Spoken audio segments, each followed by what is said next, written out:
and then in the 90s, the formation of ULIMO, and you went further to tell the Liberian people you are sorry. Today, we will resume by commissioners asking questions. Questions about what you have said, questions about some of the things you didn't say, in the hope that we can have a comprehensive understanding of what you intended to present to the Liberian people and the commission.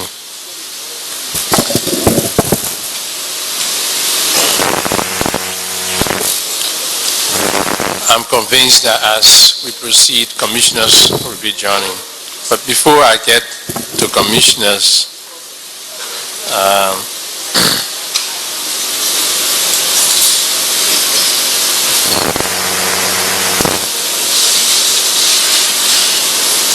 during your testimony, there were dates and years left out.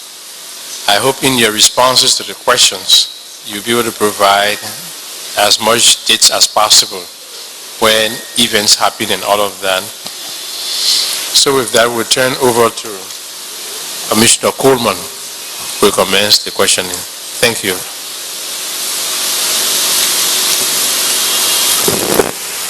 Not too good with dates, so and numbers.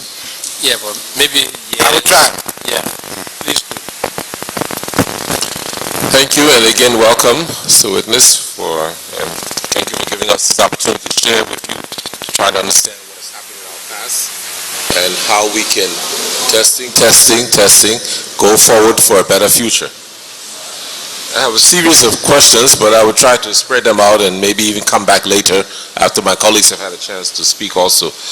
First one, I'm concerned about the issue you brought up with regard to the labor situation in the early days with Firestone and the Fernando Po incident. The Firestone, it seems indirectly... Excuse me, can you please carry the microphone closer to you? Yeah. Testing, is that okay? Good. It seems that Firestone indirectly short-circuited our national resolve for self-reliance in a sense by corrupting the government officials and then gradually leading to a situation of, instead of creative development, a sort of subservient level of labor.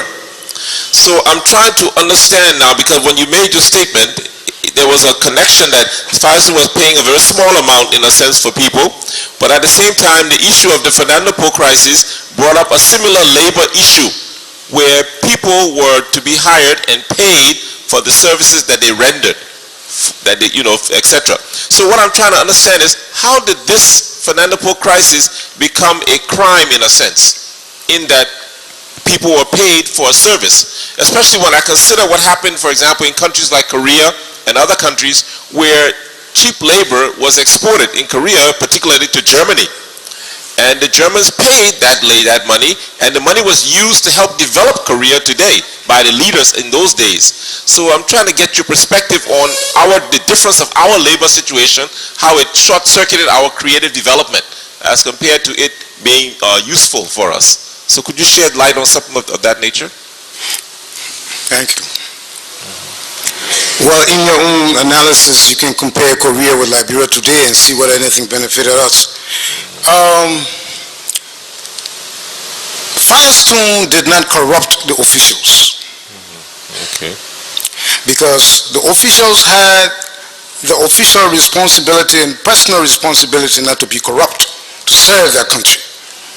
Because you're always having temptation coming. Business people.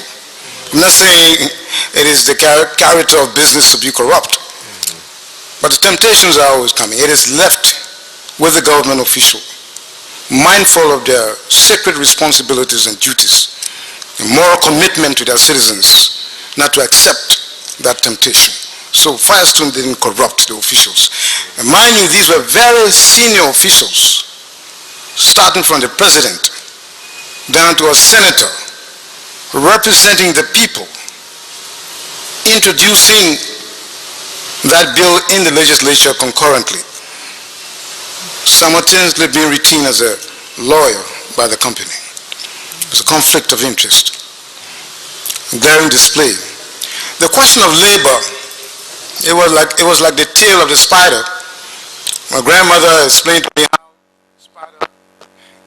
spider is drawn in a little first grade book, how spider got small waist. And the story goes like this, that they always portray spider as a very greedy symbol. Spider was invited by 2 towns in opposite directions to the feast, big feast, and he got very excited. And the time wasn't too far from each other. One was having the lunch at 12 and the other one was like 1:30. And the distance was a little bit far. But he thought that he could make it at both places. And so he asked the first town that they should hold the end of a rope that he tied around his waist and said, when the time is ready, you should pull me. Then I'll come so we can have the festivities, so we can eat. Then he went to the opposite town and he gave them the other end of the rope without telling them that the other end of the rope had been given to the first town. So they also agreed to pull him whenever they were ready to eat. And so the 2 towns got ready simultaneously, opposite direction. They started holding the rope, and the rope was around his waist. Before that, he had a very fat body, so he couldn't go to any of the feast. Ended up being hungry, and then his waist got smaller. The government signed an agreement, the government of President King, to supply labor that Firestone even said should have been around 350,000, which was roughly the population then. With Firestone to supply labor. And then later on, they made an arrangement, the other side of the spider rope, to supply labor to the fuse of Fernando Po of the Central African coast. So the festivities were ready at the same time.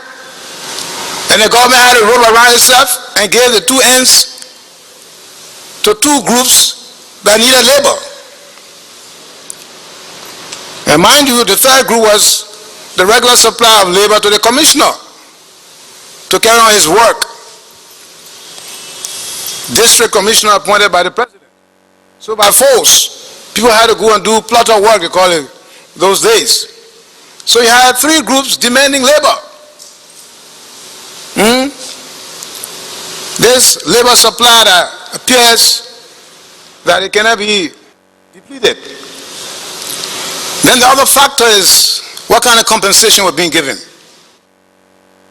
Many of those who were taken from there didn't know how much they were going to receive.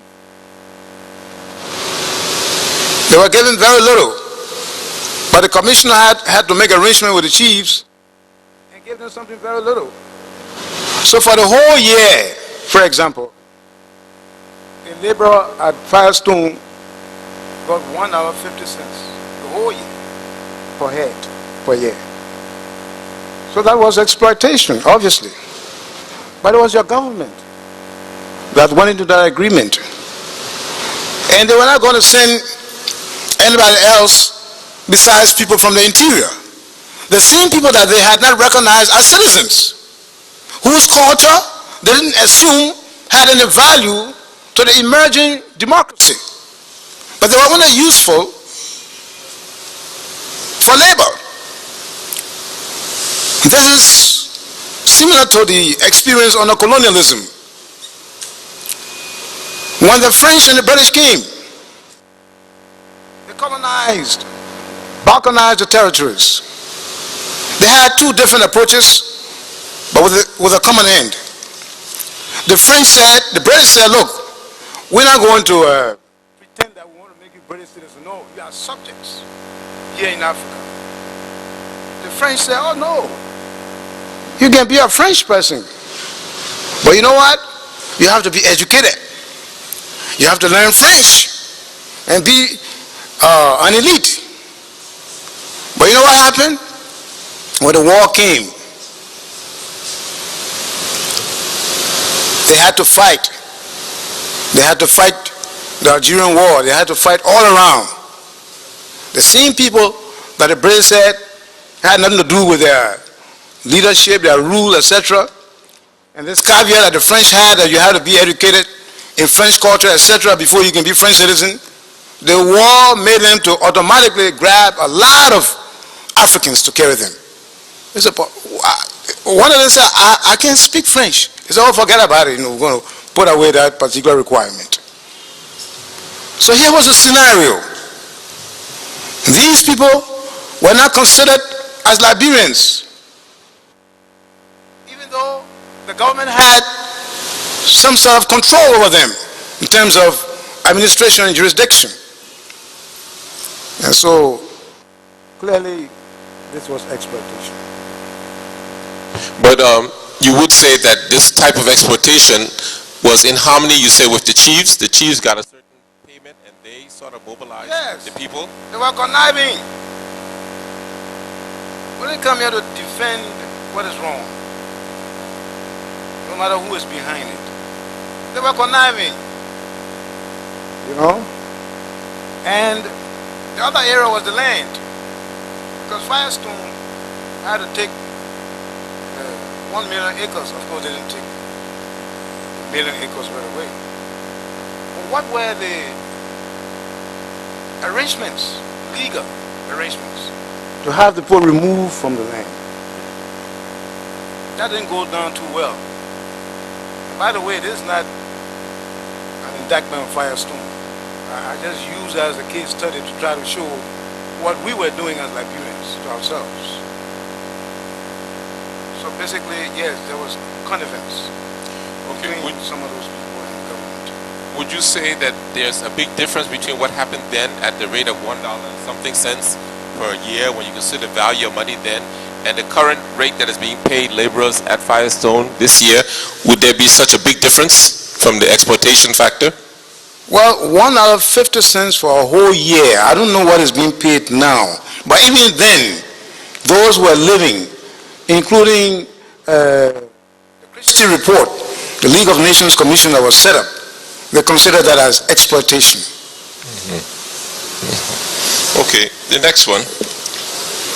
Do you see any link between Tubman's actions regarding your father and that of Mr. Fambule to the so-called global Cold War struggle that was going on at the time between the United States and the USSR?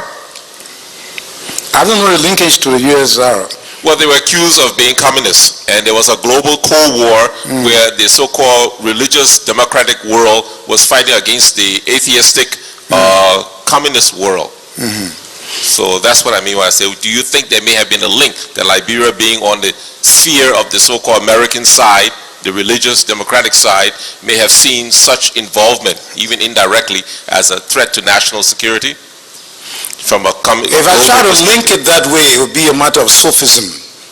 Because I don't think it was sufficiently sophisticated to have been an active part of that Cold War. I think it was just part of the accumulation of discrimination and one-sided rule, diluted democracy that was going on. They didn't want to include certain people whom they were afraid of, or may rise to try to call for equality.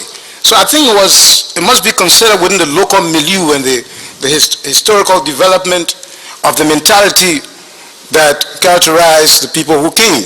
So I don't think it was a sophisticated issue such as linkages to the Cold War international situation. It has been the root cause, what I was describing as psychosocial disequilibrium, the imbalance between the mindset of anybody, including especially the leaders, and their society. And they were warned, they were advised by some of their colleague settlers, like Edward Wilmer Blyden. He talked about this until he left Liberia, went to Sierra Leone, went to Nigeria, everywhere. They didn't understand him. And it wasn't segmentation. The first group that came or took power were mulattoes. Joseph Jenkins Roberts and Daniel B. Warner speak Spain. The first real dark-skinned person who became president was E.J. Roy. of the True Party, 1869. So, and when they kicked him out, the mulattoes came back again, founding father. So it took some time before the first born personal Liberian soil, Hillary Richard Wright Johnson, became president of this country. And through intermarriage and interaction, this color thing faded. Nobody was getting too rare, as they call it. And then they started reducing the color. And then it came to the question of, again, origin. Where did you come from? So we saw this all along. I mean, there was gradual assimilation, but too insufficient to constitute a change, a transformation. So then what about those professors that were dismissed from the university for teaching foreign ideas? So that too was just part of a cultural situation and not linked to communism? A couple of names came up to my mind. Couldn't remember everything.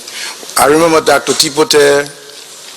I don't know why the Pope Mary Antoinette Brown Sherman, because she wasn't teaching anything, maybe just about friendship. Several of them, I can't quite remember. I don't know whether Amos Sawyer was part of that. Dr. Fumler hadn't come to the university those days. I think he came around 78.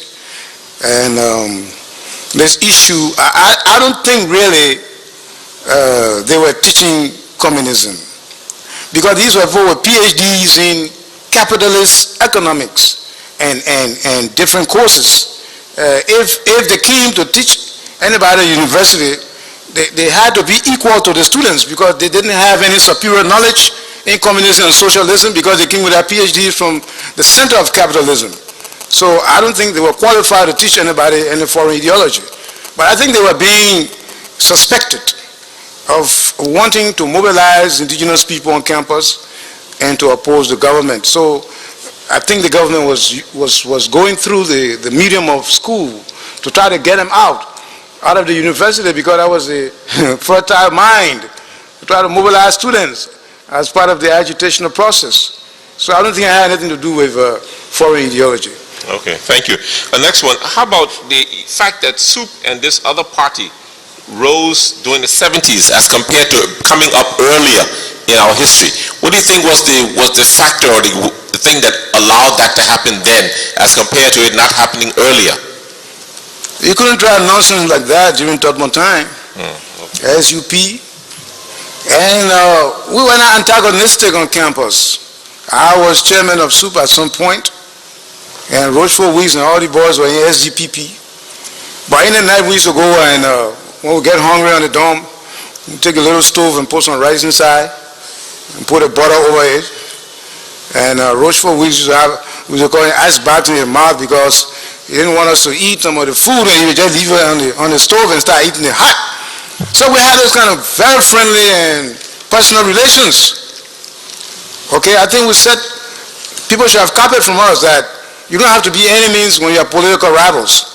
So the SDPP, it just happened that they were, people who were so-called American Liberians were more comfortable in SDPP.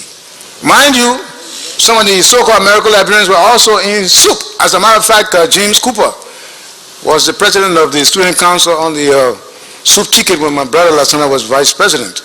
So it wasn't a clear-cut situation, but the drive was there. They were more sympathetic to the government than the SUP. So I don't think that we have tried that, even though one or two students I heard about, Cole or something, before our time, tried some of these things at the university, but we decided that we organize ourselves.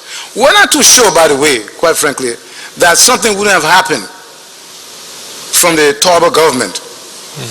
But I was in St. Patrick's High School then, writing all kinds of little small articles about inequality from my experience with my father and the rest. So by the time I got to the university, I felt I was a grown-up, I was an adult, I was very conscious, and so whatever that was being preached by Moja or any other intellectual didn't seem new to me, and so I didn't take too much of it. But we felt that it was a risk to organize SUP on the campus there. But certain risks are worth taking. The end result would be very positive. What was the ultimatum you gave the government, that the students gave the government? I'm sorry, you shifted your head. I didn't hear you. Yeah, there was an ultimatum that you mentioned that was okay. given to the government. You know, we're students, we had to use strategy. You know, we said if you don't re-employ these professors, we'll demonstrate, we'll leave the campus. So that you, the administration, since you feel that you can have students without faculty, then you must stay by yourself and see whether you will see students. So we decided we're planning a walkout. Leave the campus and leave it with the president and the vice presidents and the other professors who were not dismissed.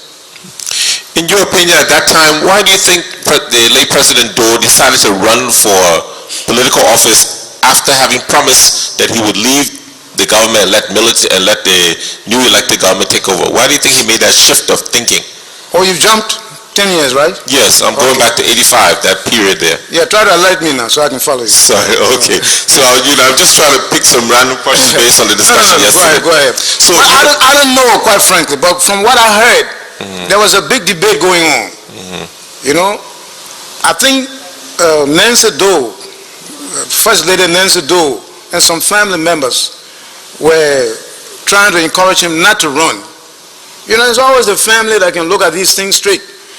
Then some of those people who depend on your being in office for them to be comfortable and say, no, we have the chance, we can move. I heard things like that, but I never asked Doe. And I never discussed with him the issue of wanting to run, because the first time I heard about his running business was in the cabinet meeting, when he had already organized NDPL and asked us to make clear our positions. And as I told you yesterday, that's when Minister Allison, the late Grady Allison, may God help him, he stood up and said that he was behind the president 1,000%. And everybody went on with the chorus. And I didn't say anything. But he wasn't satisfied with what he had said, nor my silence. So he asked the president to ask me why I was silent. And I said, well, look, I'm a young man, but I've been following events in this country. Hypocrisy. I've sat down alongside top officials in the government, the gossiping about Tolbert, the gossiping about this and that. And as soon as the president shows his face, oh, Mr. President, how you do, sir? You know. And this was, to me, very dirty. So this man was saying 1,000%. So I asked the president, I said, I will answer you, but can you please ask the Minister Allison to stand up? Nobody knew what I wanted to do. So he stood up, and I stood behind him. Oh, yes, you and the president was directly opposite him. So I asked the president, I said, if anybody were to shoot Mr. Allison from the front, what is the possibility of the bullet touching me? He said, I don't think it would touch you quickly. Then I stood on the side of Mr. Allison. I said, if somebody had an automatic weapon trying to shoot, what's the likelihood that the bullet would touch me? He said, very high. Then I said, if I decide to be with you, I will not be behind you, I'll be on your side. Because you can't see behind you. You can see on your side. So that was the first time I knew that he wanted to run. And I didn't feel good about it because he disclosed at that moment that he already organized a political party. They were already officials. So if I were a friend, how much was I in the loop, so to speak? So that didn't augur well for me in my calculation. And I wasn't going to be hypocritical. So I just kept silent. So I don't know what eventually carried him to the presidency. Thank you. Next, do you know anything about the supporters of the Kuampa invasion? Who those supporters? Who the possible supporters were? What do you mean supporting? You mean military or civilian or what? What do you mean? External? Okay, let me ask you another question then, now that you brought that to mind. In a situation where you have a military force acting against the government, there are three usual levels of people responsible.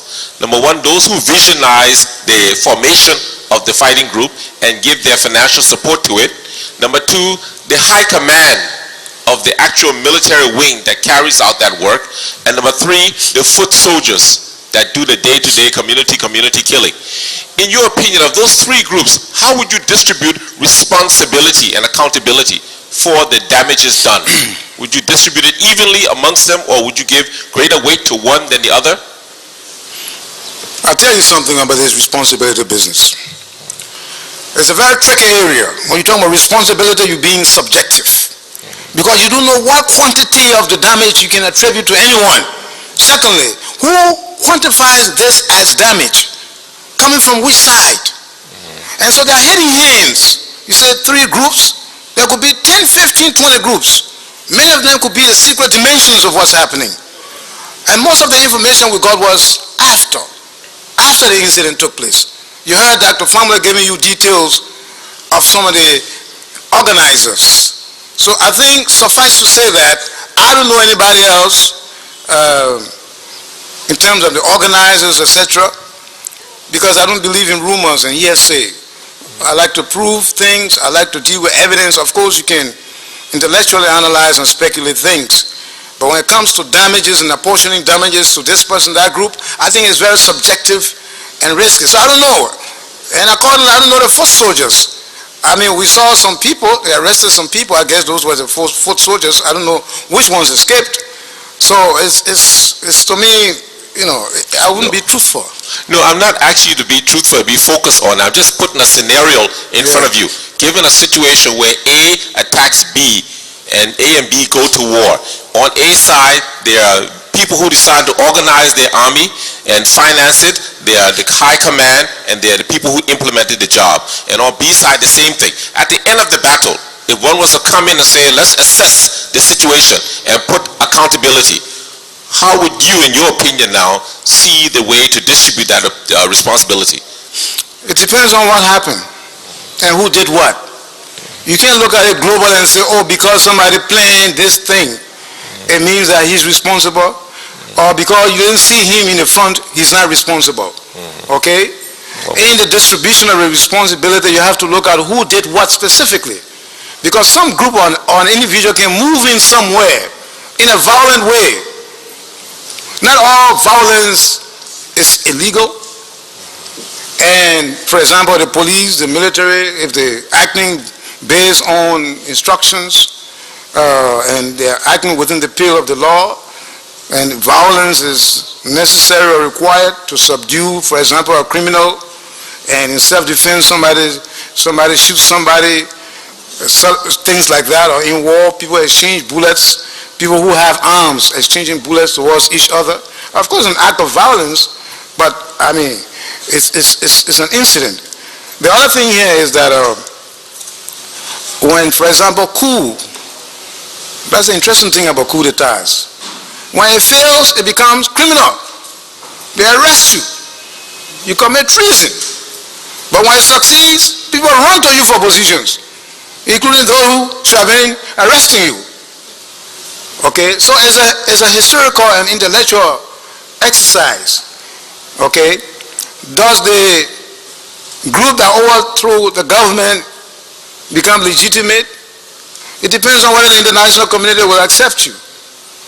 Okay, but that's a different discussion. So, quite frankly, I think people should not be tempted to try to apportion general responsibility without looking at who did what specifically.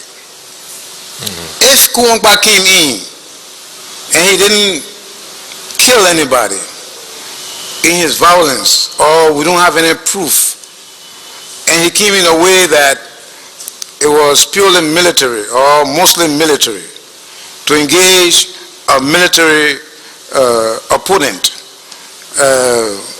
would you say that the military people who got involved in it, obviously they were coming to violate a law, because at the time Doe had been accepted as head of state, and according to the laws, it's not the whole constitution. I think some portions were still operable. But would you say that they were not coming to commit treason? Okay, if you look at it in the framework of the law, so that's another aspect. It's a legal argument. But if you take it holistically, they were coming to commit treason. All right, so they were responsible for attempted treason.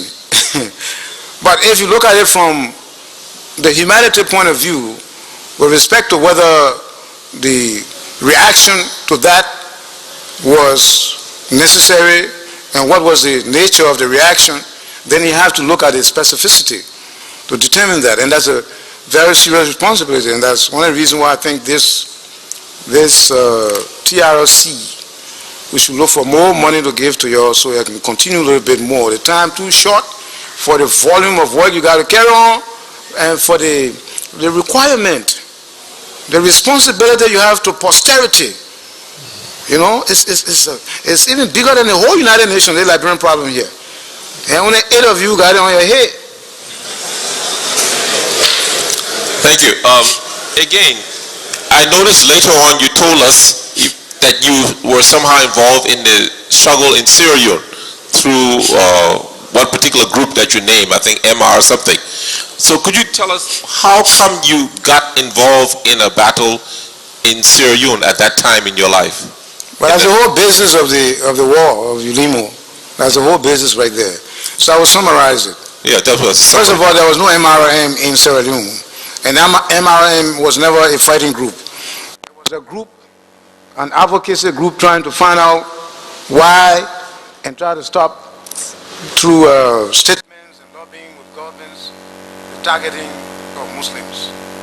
Because they didn't want to talk about any other group, because there were a lot of groups behind the lines in Liberia. So they wanted to take responsibility for only Muslims and not talk. Bassa people were plenty. All the other tribes were still plenty behind lines, but they were in Guinea at the time as refugees. And the killing was still going on, so they wanted to alert the international community. So that was different.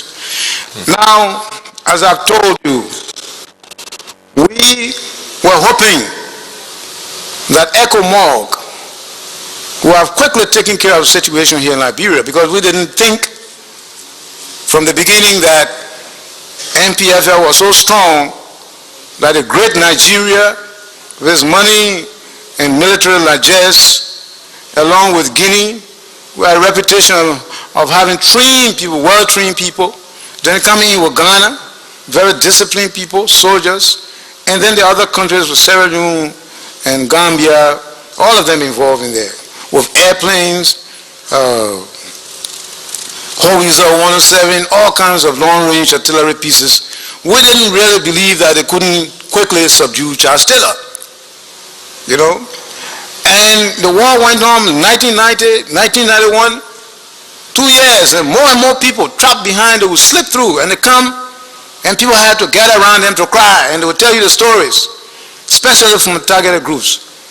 And then in that situation, the RUF bust through the northern part of Liberia, Lofa County, I think through Quardu, and went into Sierra Leone. And then they quickly overtook the entire eastern side of Sierra Leone and the southeastern, where we were. Well, they're crossing from the area, Bowater side here into the Zimi area, into Kenema, all these places. And then when the RUF came, they said, y'all who the Liberians here, y'all run away from Taylor, y'all can't bother with us here, or we can't bother with you here. So that was the interpretation, because our people were being killed equally. So here we were, refugees in Sierra Leone being killed. Then we had Guinea there, and we were asked for this special attention to those who were being specifically targeted. Yes, they were trying their best, and people were dying. And we saw that the RUF was increasing. So we went to the Sierra Leone government through our representatives, Chile and the rest, to offer, because some AFL people ran away. They carried their weapons, but the Sierra Leone government confiscated those weapons, M16 weapons. They didn't have ammunition anyway. So we offered to help, to train some of their people and our people, so that we could fight those who have come from Liberia to kill us. Because we're just concerned right there now about our own lives in Sierra Leone. And President Momo said, how can we trust you people? You're all mixed up in this place. You came from Liberia. All Liberians and Liberians are mixed up with the people attacking us. So we told him that you just have to trust us, because we are running away too, as your people. So he said, okay, we'll take a small number of you people to assist. And God made it, you know, You can have all the money, all the weapons. If you don't have inspiration to fight, you will go nowhere. You will just be a dressed up army, looking fine with your starched uniforms. But if you don't have cause to move in, you will not go, unless maybe you are dropped. And even that is just short. Once the drop wears from your face, you'll be standing out there naked. So the boys were inspired. They had to live. Their parents were still behind line. And those that were in Guinea and other places had to be washing clothes. Washing clothes. Our mothers washing clothes. This dry skin, goat skin. They used to skin the goat and put it out there to pray or to do other things. That was what our mothers had to take to soak. Sometimes for a whole week under the water. And then they'll cut in pieces and use it as meat. Can you imagine that? People with big names in Liberia. Pack up in one little room, their wives and children. But that was not the problem so much. It was the question of life behind the line. So we couldn't run into the sea, ladies and gentlemen. We didn't want to die, keep on dying, lying down. So we wanted to help with the Sierra Leoneans. And maybe by that first to protect ourselves in Sierra Leone. And they had a hope that we would find our way and smuggle ourselves behind the lines into Liberia. But we're not sure that the government will have helped us. So that's how come we end up fighting along with the Sierra Leone army. And I can tell you, we have to train them too. They didn't look like they were too inspired like us, because they were in their country, we were out of our country. And one of our trainees he ended up becoming president, was Valentine Strasser. He was shot, and we took him, carried him somewhere in the bush, nursed him up, and then eventually they went to Freetown. What was the basis of your experience in military to the point where you felt that you had to train them? Is that because of your period of involvement with the PRC? Oh, you mean I personally? Yeah. Oh, when you're saying we, you're talking about the we were talking about the whole group. Okay. And we had some former army officers, etc. All right. I was just there as an as an intellectual advisor, because, as I said last night, from the time this thing happened to my father, he told us to read. I was concerned about the whole Africa then, the issue of liberation, and my main focus was the Amilcar Cabral and the PAIGC, and they were very effective in how they managed to overcome the Portuguese forces without big arms, without this and that, but just by the same inspiration, they were able to train people how to cause a war of attrition, how you can get people from the opposite side without getting guns. And that's exactly the strategy we use. Anybody can tell you who was on the war front. We didn't have anything, all right? And I can tell you we stole some small ammunition from the Sierra Leone people, and we crossed. As I told you yesterday, we knew that the bulk of the people that they got from Cape Mount, you know, every time they captured somewhere, they forcibly recruited people. So we knew that was one of our strengths. Okay. Because many of us have that background from Cape Mount, from Gboni County, Gbapolu down to Lofa and some parts of Bom. So we knew that hundreds of our little brothers and other people had been involuntarily taken. And when we got that, so I specialize in radio communication as well, especially multi-frequency changing of the radio frequency. So we're talking through that, and we're speaking languages, you know, Loma, Mandingo, Pele, etc. And then, of course, I had the added opportunity of being president of the Mighty Barrow Sports Association 85-87, where we became triple champions. I don't know whether you IE, but we gave IE 13 different defeats at the same time. So that was very, very enticing to many of the young fellows from Bassa, and they were loaded up in the MPFL. So we got that information. I started going on the radio and asking, who are in Barrow? Asking the MPFL. And many of them were with us. So with that, we were able to succeed. We succeeded in a guerrilla war. And those were the tactics that I picked up from Cabral and the rest of them. So it was not any special military stuff I had, no. Thank you. Next, you mentioned that ULIMO came in as the next phase after the Sierra Leone experience, and ULIMO's motivation was more to come and help deal with the problems that have been carried out against the Mandingo people. So I'm trying to understand from you, what was the real motivation for ULIMO being formed? Was it more to revenge what had been done, or was it more to protect against the future continuation of what had been done, particularly when one considers the Bakadu massacre, etc.? Factual errors. You made some statements that are not factual, that I didn't say. No, I'm asking a question. Okay, I'm sorry. Yeah, I know, but you laid a premise. First of all, ULIMO was never organized in Liberia. The government of President Momo didn't know us as ULIMO. But we knew ourselves as ULIMO when we organized to fight alongside the Sierra Leone soldiers. One. Number two, this was not a Mandingo fight. As a matter of fact, in Sierra Leone, you probably have more clans, many guilds, a lot of boys, Mendes, Peles, different tribes. So it was not a Mandingo organization. Neither was it to come and revenge for Mandingo people, no. No, we were not targeting people.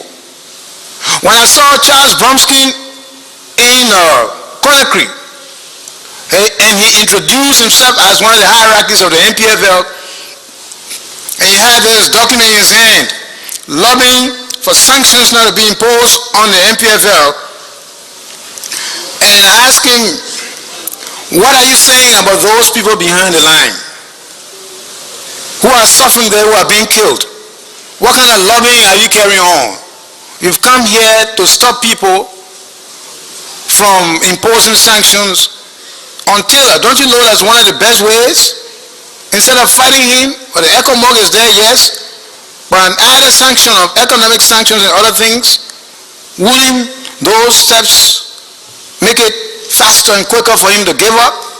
And you come in here, you think we are fools to join you so that our enemy who is doing bad things to us can be freed and relieved from sanctions? I remember that they had a white shirt, short white sleeve shirt in Siaka Toure's office there in Conakry at some shipping agency. And he wanted us to convince ourselves. And some people came to me and said, look, why don't we report this man to the gendarmerie? We wouldn't even tell the big people here, but let them catch him, whip him, and anything they can do with him because he's our enemy. There's a Congo man here, like child Sarah people, and he said he's a hierarchy. I said, no, the man knew you were here. He didn't think that you would harm him. So why would you want to conspire to do bad things, bodily harm to him, especially asking a whole government agency to do something bad to somebody illegal? I said, no, tell him what you had to tell him and let him go. We were not targeting, the Mandingos were not targeting anybody besides not being the only group. And I told you here also that I was in Conakry just about the time this formation started, that a guild minor friend of mine called from Monrovia and said that he wanted to go to America, he wanted to pass through Conakry, and whether I could pick him up. I said, of course, you can come. But he was very brave, but he believed in our friendship and in me as an individual. So we picked him up at the airport and brought him to my house. And my family wasn't there. So he and I started talking in my room. 2 o'clock in the morning, we're still there, and then big knock on my door. The boys came and said, we want to see you quickly. I came outside and said, you don't understand that man's a minor guild man? That's a serious rebel to send here to take care of you, and you got him in your bedroom. I said, no, man, this man's my friend. They said, we're not sleeping. Anything, just knock something in the room. Anyway, the next day, this guy, I carried him to the airport, and he went to the United States. So you can comfortably conclude that if I hadn't helped Joseph Cotto, he wouldn't have been Dr. Cotto today.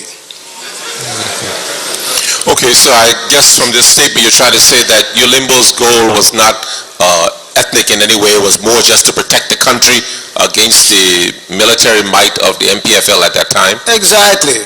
Okay. And but then we do realize that there was a time where your split happened to have been ethnic line, meaning ULIMO K and ULIMO J, where it now became K representing a Mandingo group, a fraction in a sense, and the K representing more the Gio crown, crown, etc. I mean, was that true, or was that just also a myth? Let me ask you a question. Sorry.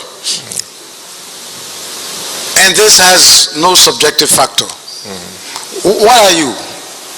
Are you a miracle Liberian or Grebo or what? No, I'm a Liberian and a child of God. Okay, anyway. You see, one of our problems in this country here is collective guilt. We're quick to apportion, we're quick to identify. Because I'm presidential candidate of ARCOP, it means that there's a Mandingo party. Because I don't know what category of poor Mrs. Sullivan in. She got all kinds of background. Okay, no, she doesn't fit here.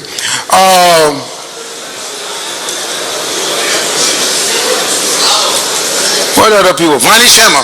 Because Vani Sharma is standard bearer of LAP, and he's VI.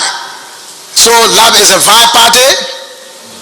Because LPP was funded mostly by Moja people. How many Moja people in this country? They can vote to win election? So that Moja party? No. And we have to stop that. That's part of the cleansing of our minds. Because the more prejudiced you are, the less educated you are. The more educated you are, the less prejudiced you are. Because the definition of education is scientific approach, investigation, before you come to conclusion. But when you conclude, because your uncle told you, then you say you got a PhD? No, that's a corrugated PhD.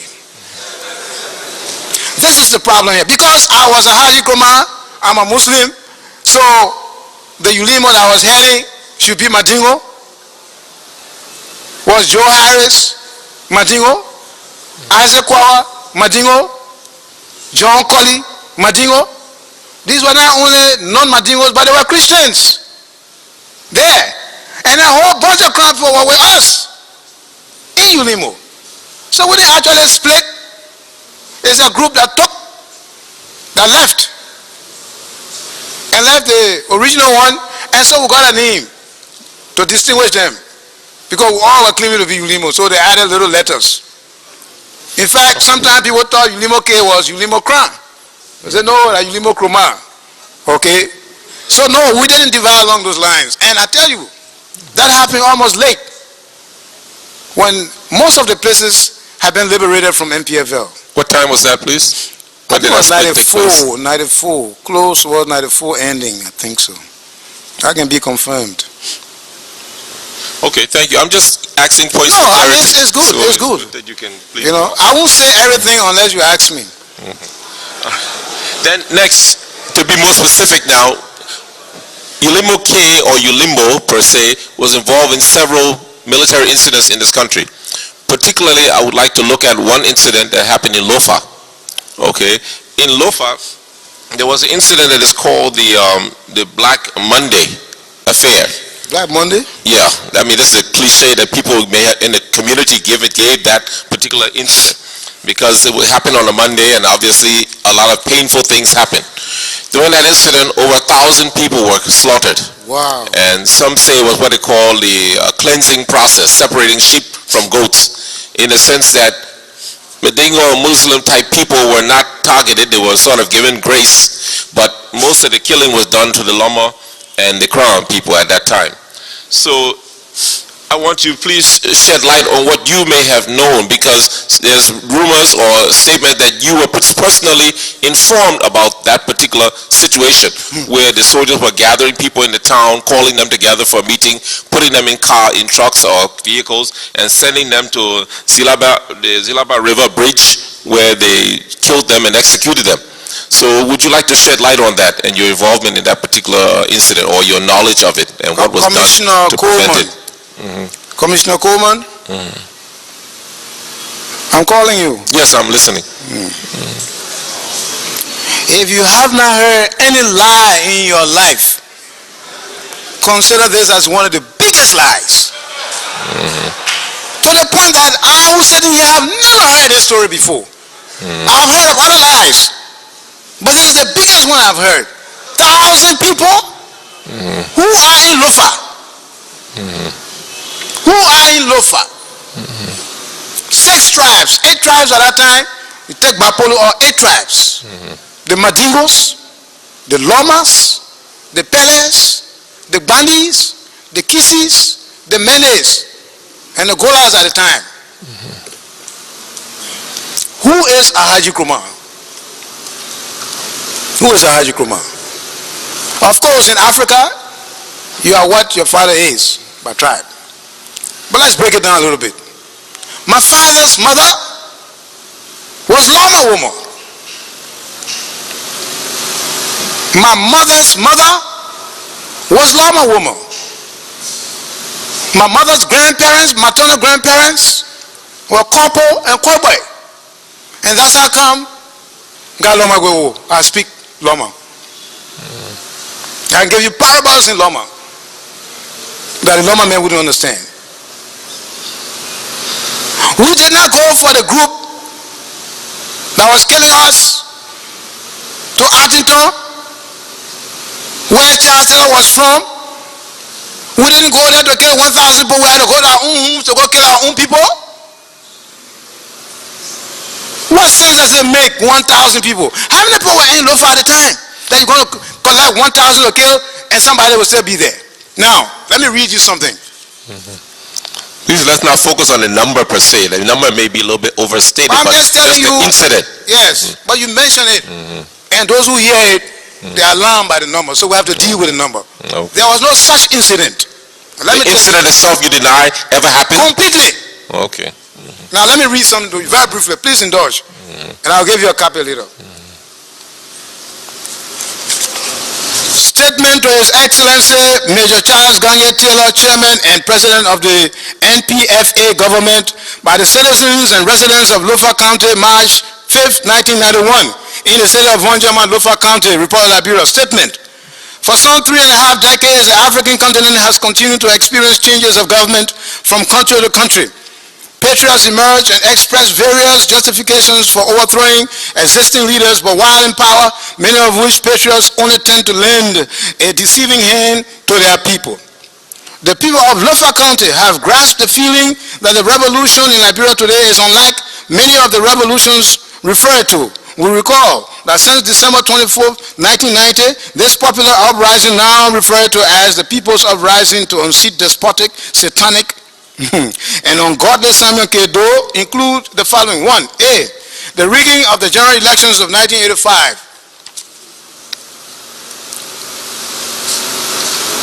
Okay. Tribalism, to name a few. I think I left one page out here. Now, predicating upon the reasons for this popular uprising, the people of Lofa County overwhelmingly welcomed the revolution, thereby embracing and welcoming the freedom fighters to our beloved county. Lofa's support to the revolution is evidenced by many contributions such as A. Moral and necessary accommodation, B. Enlistment of over 2,000 sons and daughters of Lofa at the Lofa training base here in Vonjama. It goes on, and then it comes here. It said, we the people of Lofa cherish and hold these of your ideals in high esteem, and therefore we will be deceiving you, the nation, and ourselves the most, should we fail to tell you the truth about issues prevailing in Lofa County. Since on that historic Saturday of July 14, 1990, the day the freedom fighters captured Vonjama, the seat of Lofa County, it is worthy to note, Mr. Chairman, that the National Patriotic Front of Liberia met no resistance whatsoever from any quarter. Moreover, the fact that a multitude of citizens stayed to welcome the freedom fighters as a further manifestation of Lofa's sincere stand behind the cause of the popular uprising. Mr. Chairman and President of the National Patriotic Reconstruction Assembly, it is to state that since the fateful day of July 14, 1990, the climate of activities prevailing in the county has compelled us to bear mixed feelings. Activities under reference include the following. 1. Some freedom fighters who saw their tribal brothers that sought refuge in Lofa at the time they were being hunted by forces of those evil regime were quickly armed by the very freedom fighters, and together they are looting and harassing the very peaceful citizens who provided them asylum. 2, we have observed here that corruption, favoritism, tribalism, nepotism, and continuous looting, even after the ceasefire was announced, are the order of the day in Lofa. For example, arbitrary arrest and detention and subsequent extortion of money from peaceful citizens, monopoly of commercial activities by commandos. C, illegal seizure and personal possession of civilian properties. D, extortion of money by immigration personnel from aliens in Lofa County in the range of $25 to $100 per person while any receipt. E, looting of Lebanese stores and residences. 3, gross disregard to executive orders by commandos. A, secret tying of peaceful citizens. B, secret executions of innocent civilians by commandos. C, dehumanizing and humiliation of citizens, public raping, etc. 4, total disregard for and interruption of our cultural norms, power, and Sunday societies, entering by commandos into the Sunday schools of girls. B, public insult, undressing, and flogging of females, elderly people who are all law-abiding. 5, bank robbery and armed robbery. The ACD bank building have been broken into, records damaged, and recently many attempts have been made to enter the vault of the bank. We consider this act a very grave matter because it is capable of killing that confidence that our local people, mostly farmers, tend to have in our financial institutions. It must be registered that about 80% to 85% of all savings at the ACD bank is owned by our farmers. The taking away of Mr. Hossein's, this is B now, the taking away of Mr. Hossein's Tagidin's, I think he's a Lebanese man, his safe at gunpoint. And 6, intimidation and threats.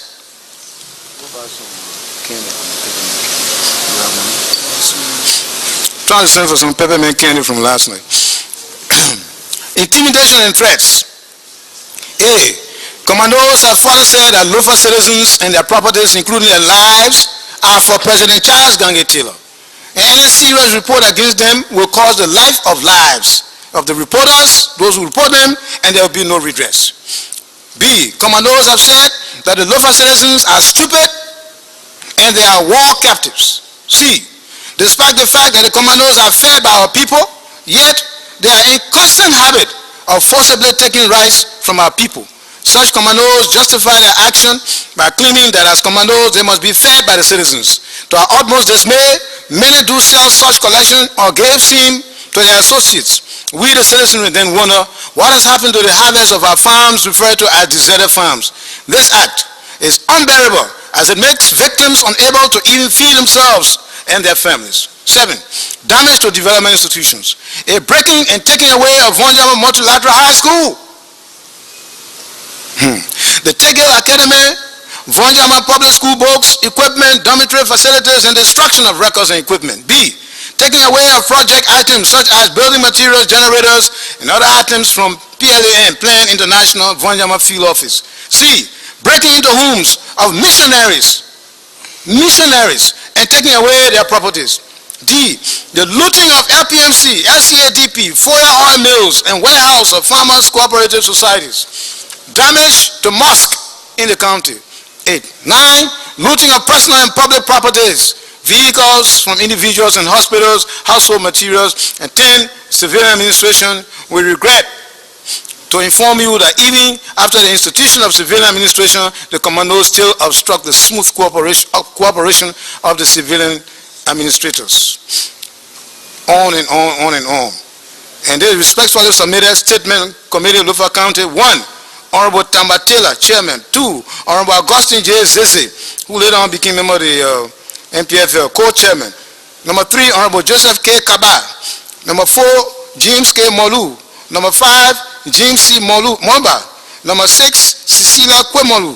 Number 7, Leopold Bondo. Number 8, Joshua Sami. Number 9, Robert Bole. Number 10, Samuel D. Freeman.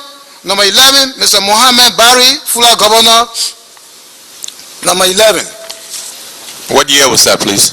This is March 5th, 1991.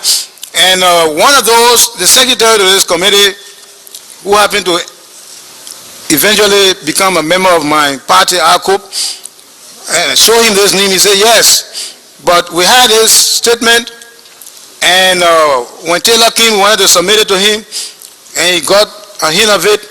So we were called one side and told not to present the paper, but somehow he had already leaked. Evidently, you have a copy. So we never presented it to him, but this was our statement. So I read this. I don't know how many people know this. Every time you hear about destruction and things in Lofa, the first thing will be Alhaji Kromah and ULIMO. This is MPFL from the very beginning, 1991. They have already gone through all of this thing here. When we entered Vonjama, March 16, 1993, there was no war. We went to Kola, where I grew up, Sevilahu, there was no war.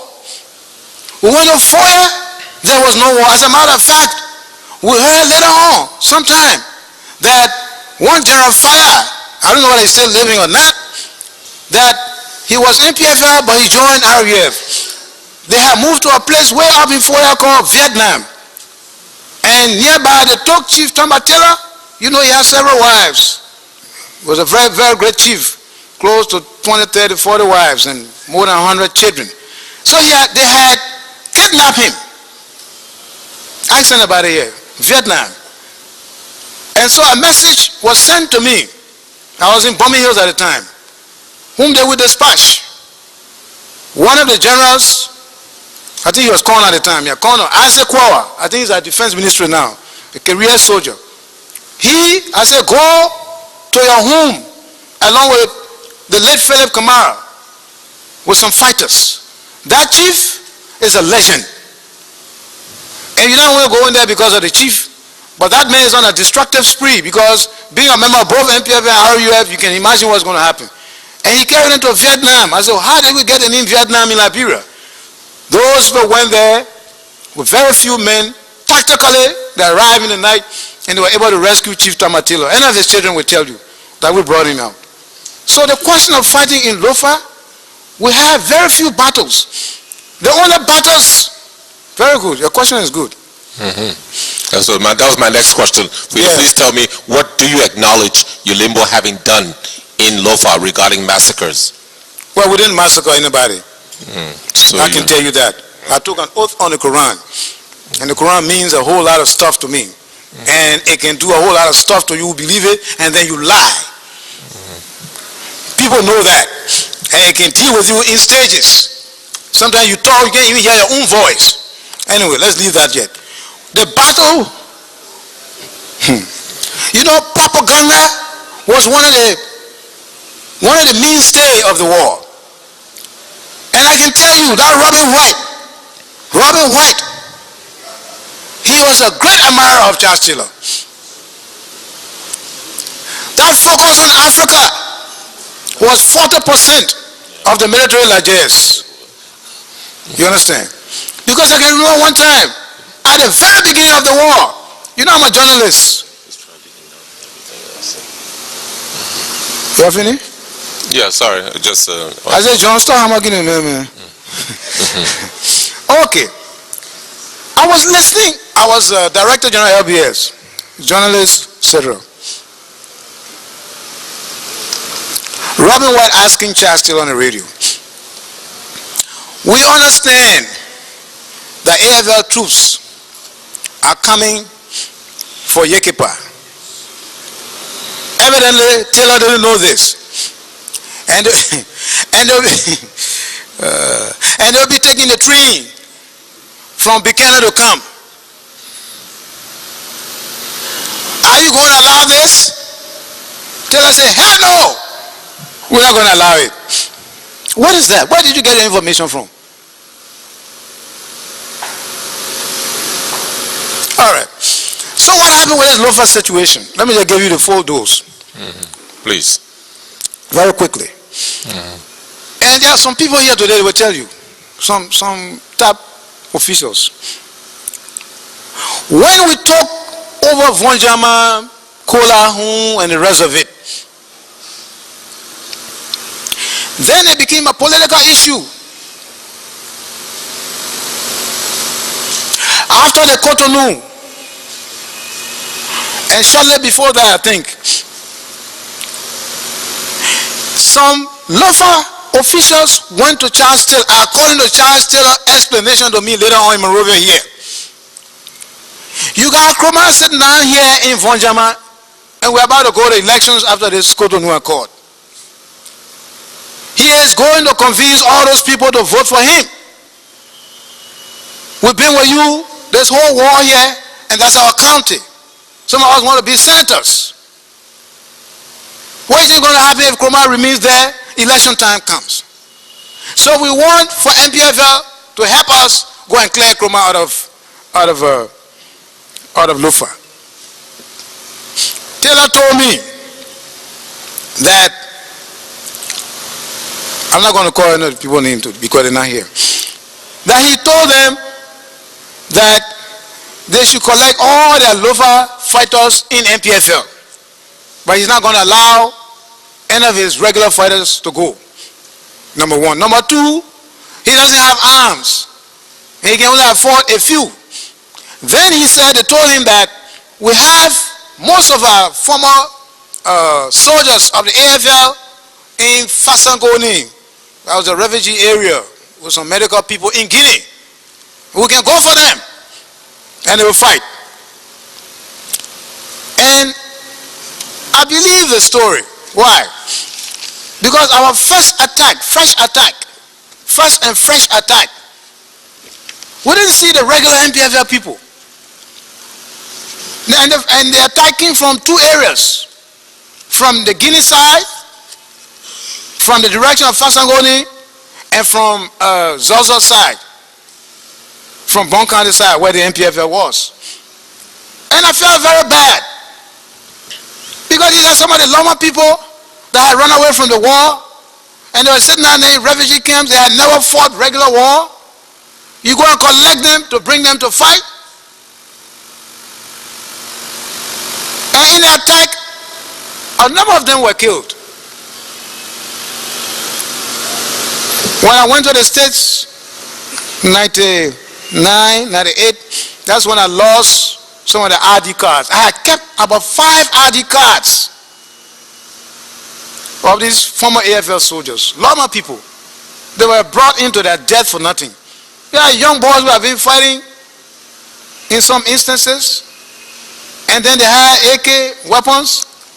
Then you bring your old M1, and some of these, what is it called, Beretta or something, that Taylor gave to the MPFL Loma boys, and they came to fight. And when the death took place of those people, I'm telling you, the news spread in Masenta, all the places. Oh, our Loma people have been killed. Our Loma people have been killed. And then as time went on, I will not call the politician name. God will bring him for him to say something here to the Liberian people. He was in Monrovia. The same premise, the political thing that really prolonged this war. Whenever the war was about to end and it looked like it's not ending in their favor politically, then they will maneuver for something to happen. Ask me, I will give you instances. This is what kept this war on and on, because it was not ending properly, quote unquote. You want for Kromah to be Eisenhower here? To walk here in victory so people can vote for him? No! You're sitting down here, something going on in Lofa. Why you say you're Lofa citizen? You're here in Monrovia. They found Lofa Defense Force. A Lofa Defense Force that never went to Lofa. And now I've been Grand Bassa, fighting along with the LPC. Lofa Defense Force. So as Taylor put it, Kromah, whenever those people attack you from a side, we will blame the... Taylor was an interesting guy. He said, we'll blame the Lofa Defense Force. And that Lofa Defense Force, that Emerson guy in Monrovia, it will never reach here because we'll never allow it to pass. So when he attacks us, and it goes out on the air, they say Lofa Defense Force. But then the Lofa Defense Force here with Massacre, what's that his name? Francois, eh? Okay, Francois Massacre never stepped in Lofa County. So, Also here in Monrovia, you know, as I told you, there's sometimes good to fight where you hear. In fact, most of the time, it's better to fight where you hear than with guns. I found out through talking to those boys, NPFL boys, commanders on the radio, that Mamadou Salif, my cousin, was one of the top guys with Taylor in Banga. So I said, okay. So I communicated on radio with one of the top guys. I want to talk to your boss man.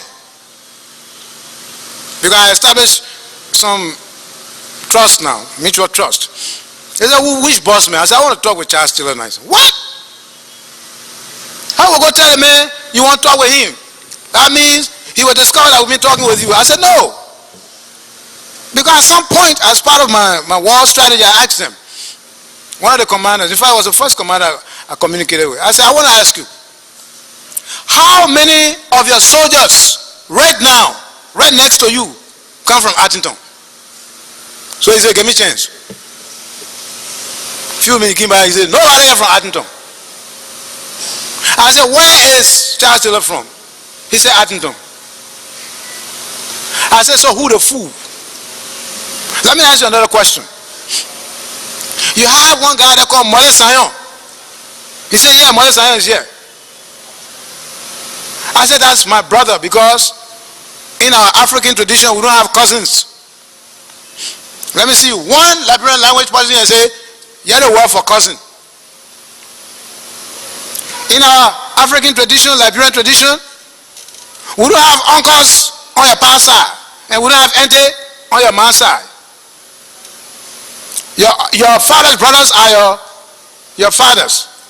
Your mother's sisters are your mothers. The only place you got uncle is the opposite side. Your mother brother is your uncle. Your father's sister is your auntie. How many of us know these things? So I got my brother there, Mother Sayon. He said, let me find him. They found him. He came. Your mother yawning. Your cook bawning. Your yawning. I said, are you? He said, yeah. He said, who's there? I said, yeah, big brother. I said, your other big brother there, Salif, Mamadou Salif. Go and tell him I want to talk to you on the radio. After 3 days, Mamadou Salif said, maybe he's in Tanzania or in America. He came on the radio. That's the funniest thing now. The man needed chlorides with his pellet.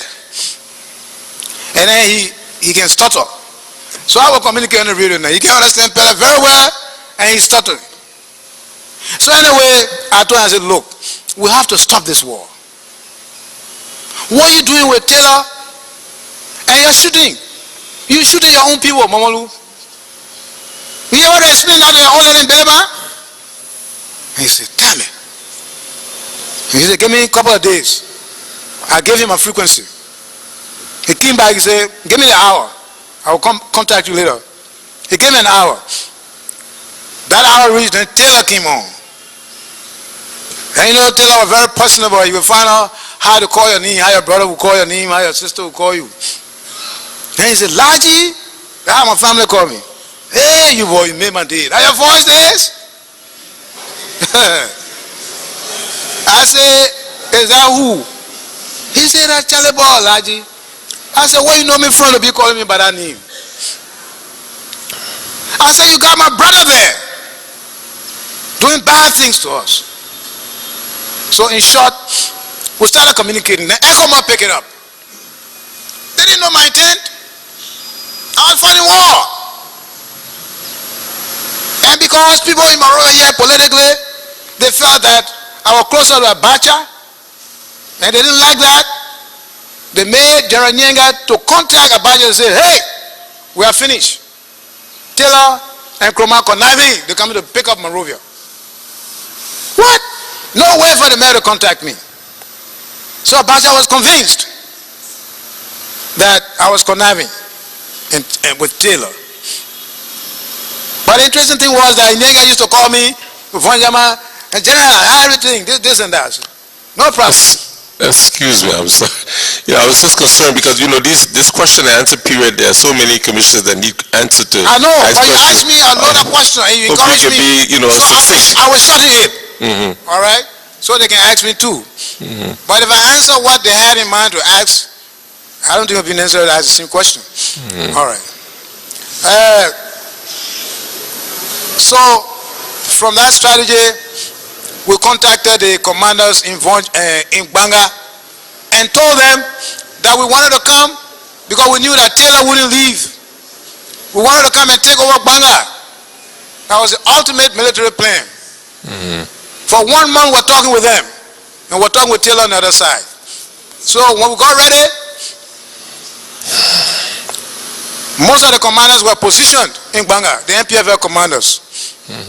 That morning, Taylor called me on the radio. He said, you know, I know very well that you don't know about this.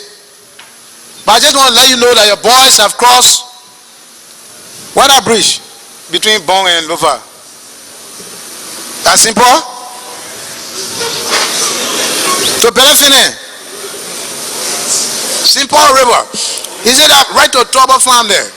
He said they have crossed, they're on their way. I know you don't know about this. I said, let me check.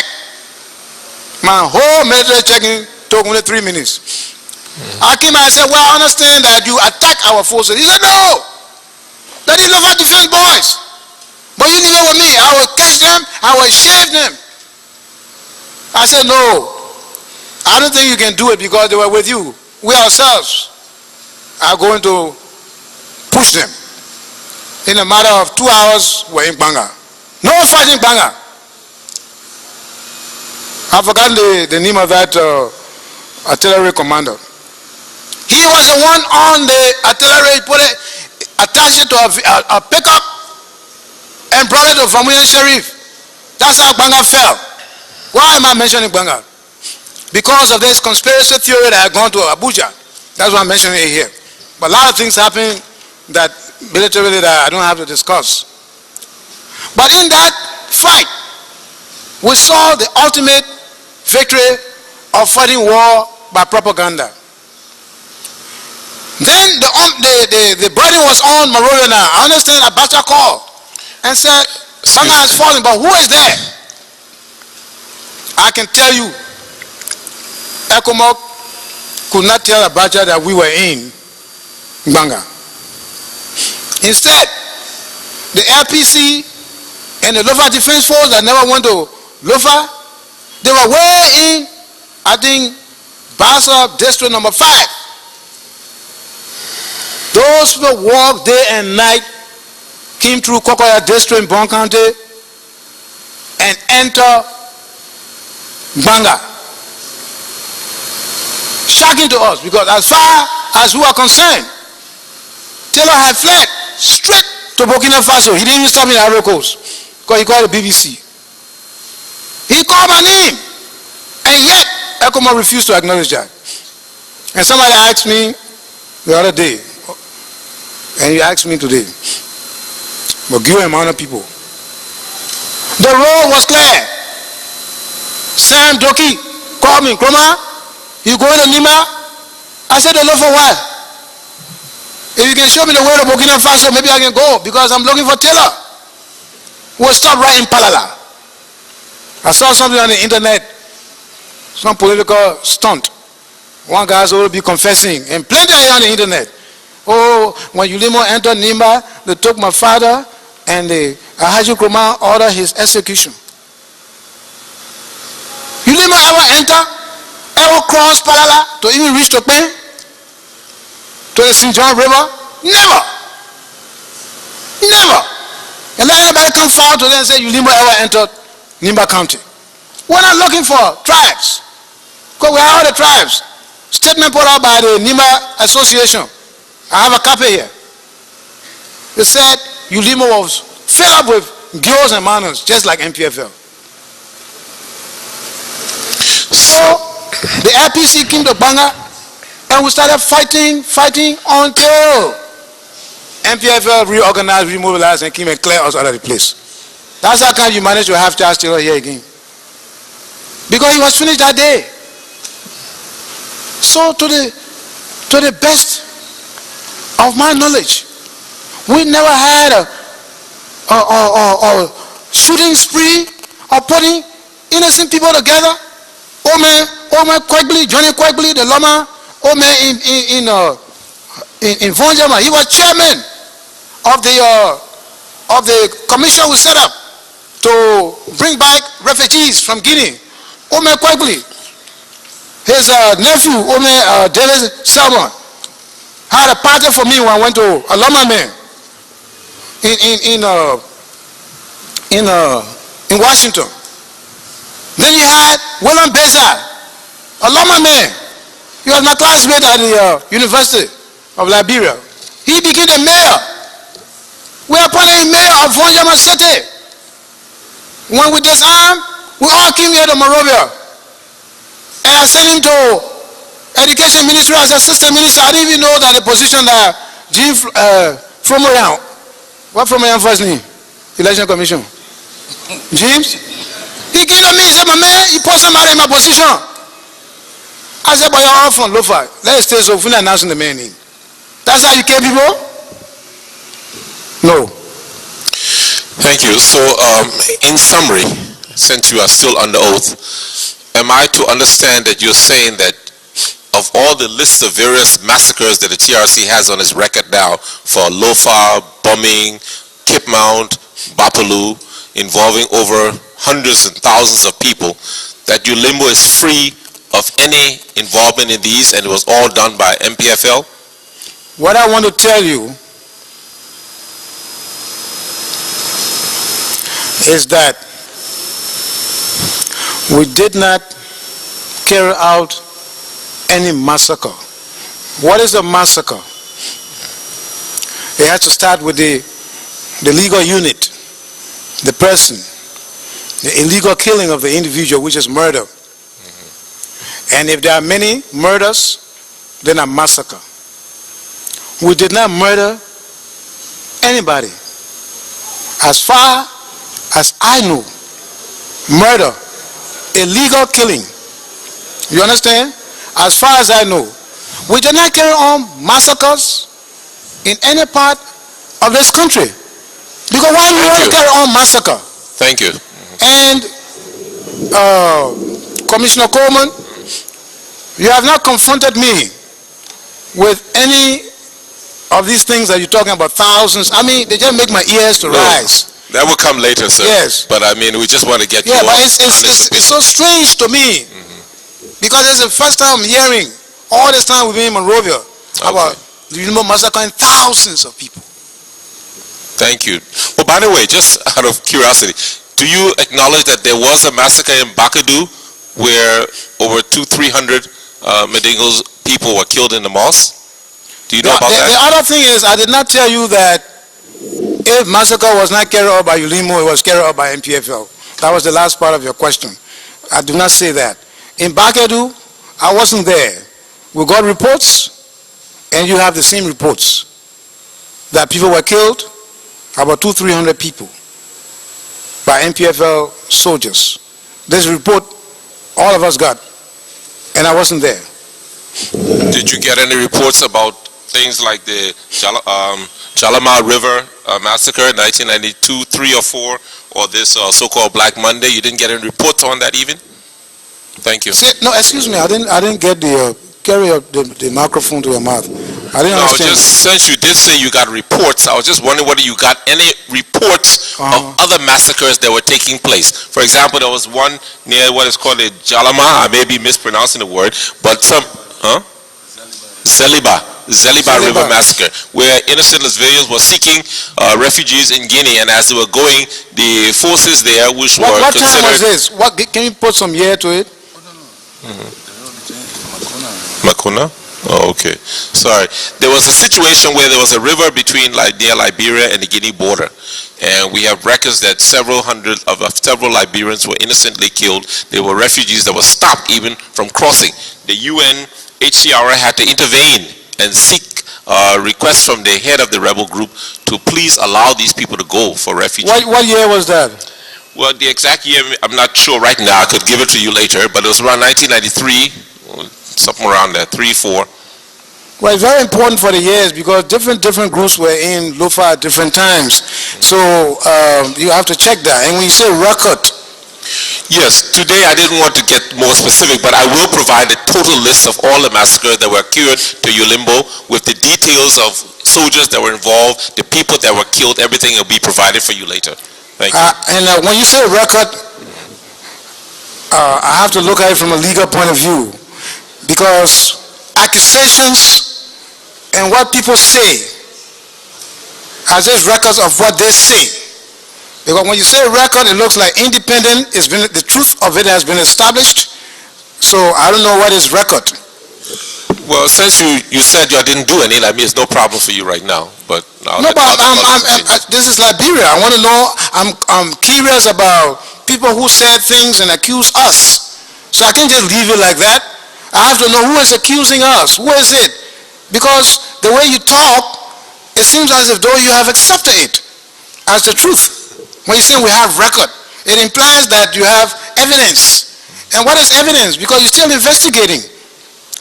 As I said, that's why I said at a later date that will be dealt with. Right now, we're just trying to ask you for your side of the story in a sense. All right. Thank you. Thank you very much.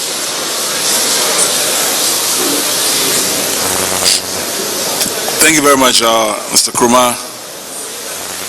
Or should I say Alhaji? Because what did you call me? I said Mr. Kromah, or should I say Alhaji? Yeah, no, it's the same. You know, we've known each other for quite some time.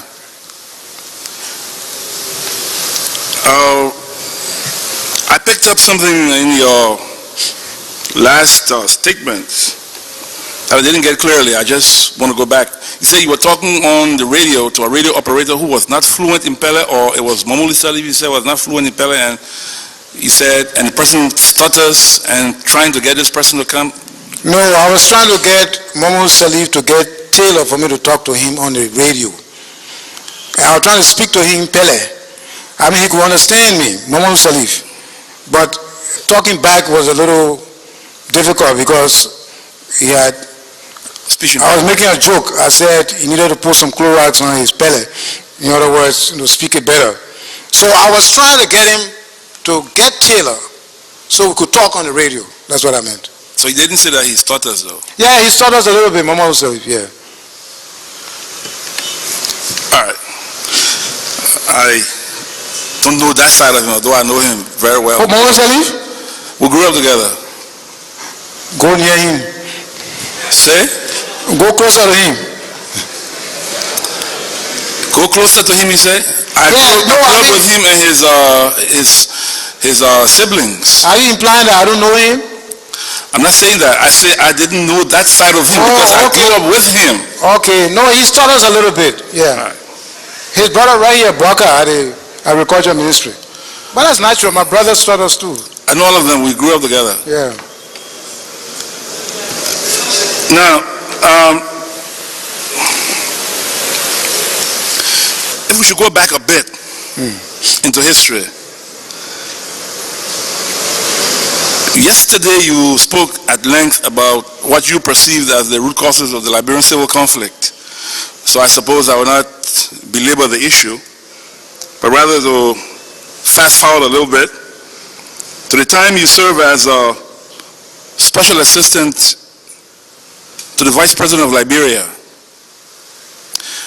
And this was at a crucial time, and this was around even the time of the rice riots, quote-unquote rice riots, that have been talked about quite at length during the preceding days. I would like to ask you, what are your recollections then, now, of those riots? Who were those ministers in government at the time who were supporting a move to clamp down violently, to use force to suppress the demonstration that was announced? Who were some of those ministers, and who were some of those arguing against it, considering the fact that you were so strategically placed and that you were also married to the sister of the Secretary General of the True Party, Clarence Simpson? I suppose there was quite a lot you were able to pick up in such circumstances. So just who would you say were those calling for blood, calling for the clamping down of the demonstration, and those who you may say were doves say no, this is not because Bishop Warner said his position was that the people should demonstrate, and he said this before the TRC in Minnesota. So who were those, can you say, just looking back? What year was the riot? 1979. Anno Domino. 1979, I was never with Benny Warner. I was appointed not special assistant either. I was appointed press secretary. Well, hold on. I take the corrections. Yeah, hold on. Let me answer your question. You finish? You finish your question? Yes. Okay, let me answer. I wasn't with Benny Warner then. I was press secretary in 1978. Actually in 77, I just graduated from the University of Liberia. So it was like 1 or 2 years before the rice crisis. That's the first thing. The second thing is that I'm not married to C.L. Simpson's sister. The third thing is, I'm just correcting your premise. What is her relationship to Mr. Simpson, Clarence Simpson? Well, quite frankly, I don't think that is what is under scrutiny here. Okay? But you said something and I thought that you had done your research. I was just doing it in context to state that you were strategically placed and there were talks in the corridors. And being married to somebody who was a sister, as you said, not her sister, but a daughter, but she grew up with in the household of the Secretary General at the time of the Truth Party, Mr. Simpson. I suppose that, and being so highly placed in government, I suppose that you were able to pick up a lot of what was going on other than what was being purveyed in the official media. That's true, because Mike Deshee was Chipote's godfather. You can imagine the man who was sitting there. But anyway, that kind of correlation is useful. As I said, I wasn't strategically placed when I was with Warner to have understood an event that did not happen at the time I was there, unless I had to imagine it and prophesize on it. So I wasn't there. And so that strategic situation does not exist. With respect, since you've introduced family matters, I don't want to make people angry, you know. I saw that you can be married into people's general family and you don't share the same principles. A lot of people are intermarried all over this place here. Neither did I have any access or proximity, or did I want to have it. I can remember, maybe Mr. Simpson doesn't know, I remember when he was appointed Secretary General of the True Party, and I think he was living 20th Street somewhere there, and they were sending out invitations, and the lady you talk about, I wasn't married to her at the time, and I wasn't married to her either when I was with the Vice President. When the coup took place, we had been married only 6 months. So she was only a girlfriend. I don't know where all this marriage and other pieces of information came from. But that invitation came to me. And as far as we were speculating, we thought Jackson Doe was going to be Secretary General of the True Party. So when she brought the invitation to me and said, we're going to Uncle's place to celebrate. There's your invitation. I said, I'm sorry, I have nothing personal against the man, but the principle involved here is that I will not associate with that kind of celebration. And I never went there. Maybe today will be the first day that he has to know, because these are the circumstances we're operating under. Say the whole truth, eh? What do you say? Nothing but the truth. So, if I will assume that you're asking the question,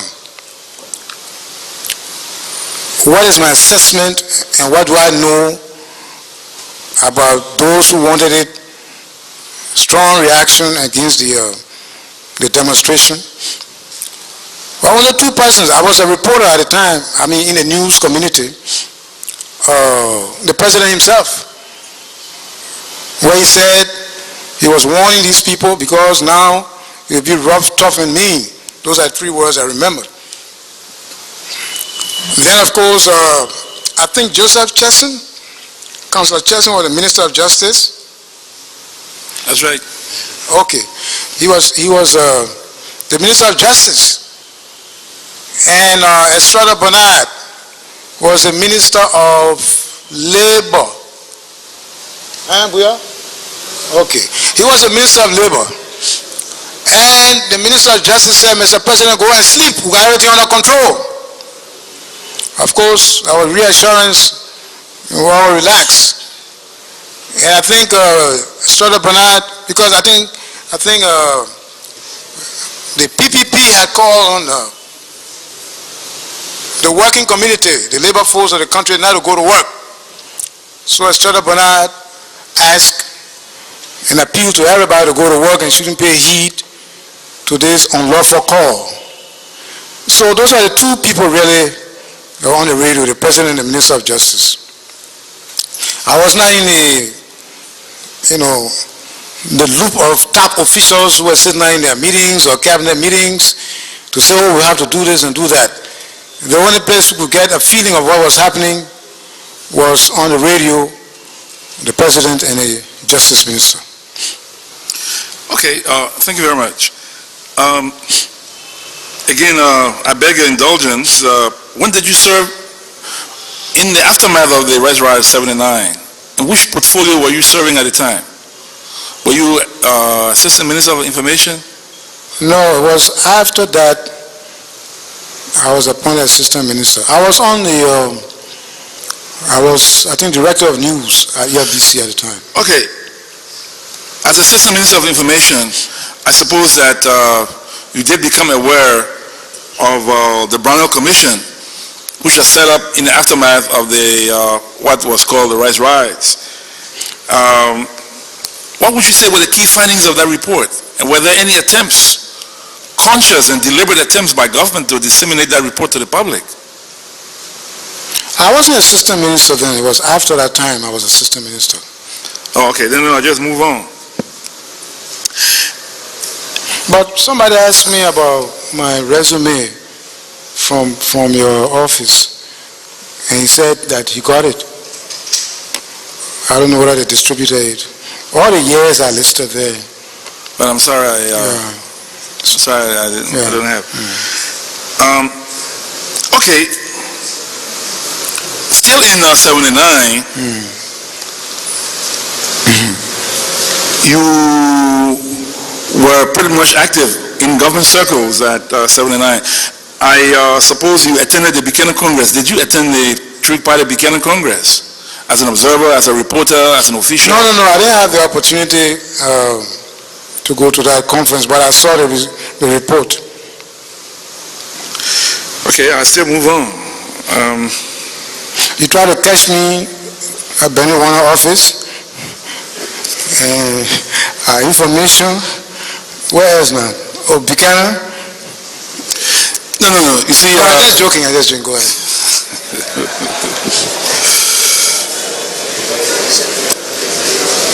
Now, fast forward to 1980 and the aftermath of the coup, when you were recalled to government service, and you did serve in several capacities as Minister of Information, I suppose, also as Director of LBS. But I recall there was a time when the government of Samuel Doe, President Samuel Doe, was at odds with the head of the Catholic Church, Archbishop Michael Francis. And the Catholic radio station was closed, shut. What role did you have in the closure of the radio station? What year was that? Because I don't think I was minister then. I was minister for only 3 months. I don't remember the year, but I do recall Archbishop Francis expressing surprise that two of his students, in a way, who went to St. Patrick's, Catholic institution, completed St. Patrick's, would have played such key roles in the closure of the Catholic radio station. And at that time, serving in the propaganda arm of government. What were the reasons for the closure of the radio station? Quite frankly, I cannot recall that closure, whether it was before or after my time. And as I said, when I became minister, the issues were the arrest of Sawyer, Podia, jailing of them. It was a very hard period. And my statements against dictatorship, as you may recall, and I'm sure you recall, about one-party state, all these anti-democratic tendencies, as I said here yesterday, I was vocal about them. I was called and warned by the president himself. I repeated myself, and I was dismissed. If you ask me about other major events, about the university incident, about all these other crises, I can remember vividly during my 3 months of service as Minister of Information. I will explain them to you. But a Catholic radio station, I can assure you, even though I don't recall the year of that, but I can assure you that that couldn't have been during my administration as Minister of Information. And if it were closed, it must have been closed militarily. It had nothing to do. And the only thing I remember somebody telling me, jokingly, about Archbishop Francis talking about his two former students when we were in the Council of State and Maurice Duclos was Speaker of the Transitional Legislative Assembly, something like that. That's the only time I heard he was saying something. He said, oh, my two former students are rebels, and we started laughing about that. That's the only time I heard that phrase. But if you check the year, if it fell, the year and the month, if it fell within the period that I was Minister of Information, I can assure you that it was not under my control. But I cannot recall at this particular moment that it was ever under there, because what we're concerned with them were our own lives, and people were in jail at the time. The whole place was upside down. You know, so it's totally out of my recollection. I mean, here I was, radio station, here I was that night when Gray Anderson ordered the soldiers to go onto the campus of the university. When they had a casket, holding the casket, it was President Doe's body, symbolism. And they ran. President Doe? Right. Okay. And they ran. And he ordered them to move behind. And news came to me, I was Minister of Information, that a lot of people were killed on the campus. So I sent reporters out. I think you were assistant minister at the time. Yes, Buya was assistant minister. I told him, I said, look, send your reporters out from Lena everywhere. You go to the hospitals and clinics. Because if people are killed, maybe they will not bring them, but they will bring wounded people. So I called the Minister of Health, Mato Sandolo Bele. Madam Minister, are you aware of any deaths coming from the university? He said, I have not received any reports. I said, what's about wounded people? He said, yeah, 1 or 2 persons, and they put the report together. So I waited until 10 o'clock. My reporters came back without any death. But of course, by that time they had blocked the entrance to the University of Liberia. But So- why did it become necessary then for President Doe to publicly declare that anybody who said they lost their relative or child on the university campus, he defied anybody to come forward? Why did he have to issue such threats? Excuse me. The fact that nobody came up, don't you think it could have been Excuse me. Yeah. I think you got it the other way around. It wasn't President Doe that made a statement. Who made a statement? In fact, it wasn't that statement. I was just about to tell you this. Just about to tell you when you intervened. When, by 10 o'clock in the night, no reports of death, because I was curious. The way the soldiers moving there. University had my brothers, I had my cousins there. And there was no report coming of death from any of the hospitals or my reporters who were sent out. Then I called the president, 11 o'clock, 10 to 11 in the night. I was still at the office. So Buya was there. I said, excuse me, sir. He said, have you gotten any information that anybody died on the campus? He said, no. I didn't tell him what I wanted to do. I said, are you sure, sir? You got commanders on the campus, maybe now, earlier, but you sure that nobody was killed? He said, I'm telling you, why are you asking me like that? I received no reports. I said, thank you, sir. I put the phone down. The next day, I told Minister Buya and the other people, my other staff, you draft me an announcement.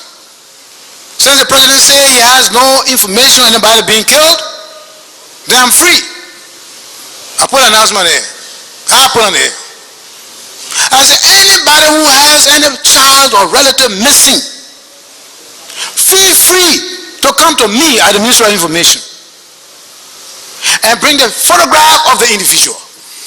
Were you convinced in your heart that I wasn't convinced. That given such a traumatic event, that people would have come up without fear of reprisals to come up and publicly display such photographs to you? In fact, if you just wait, I'll finish in that statement. I said, if you can't come to me, go to the Red Cross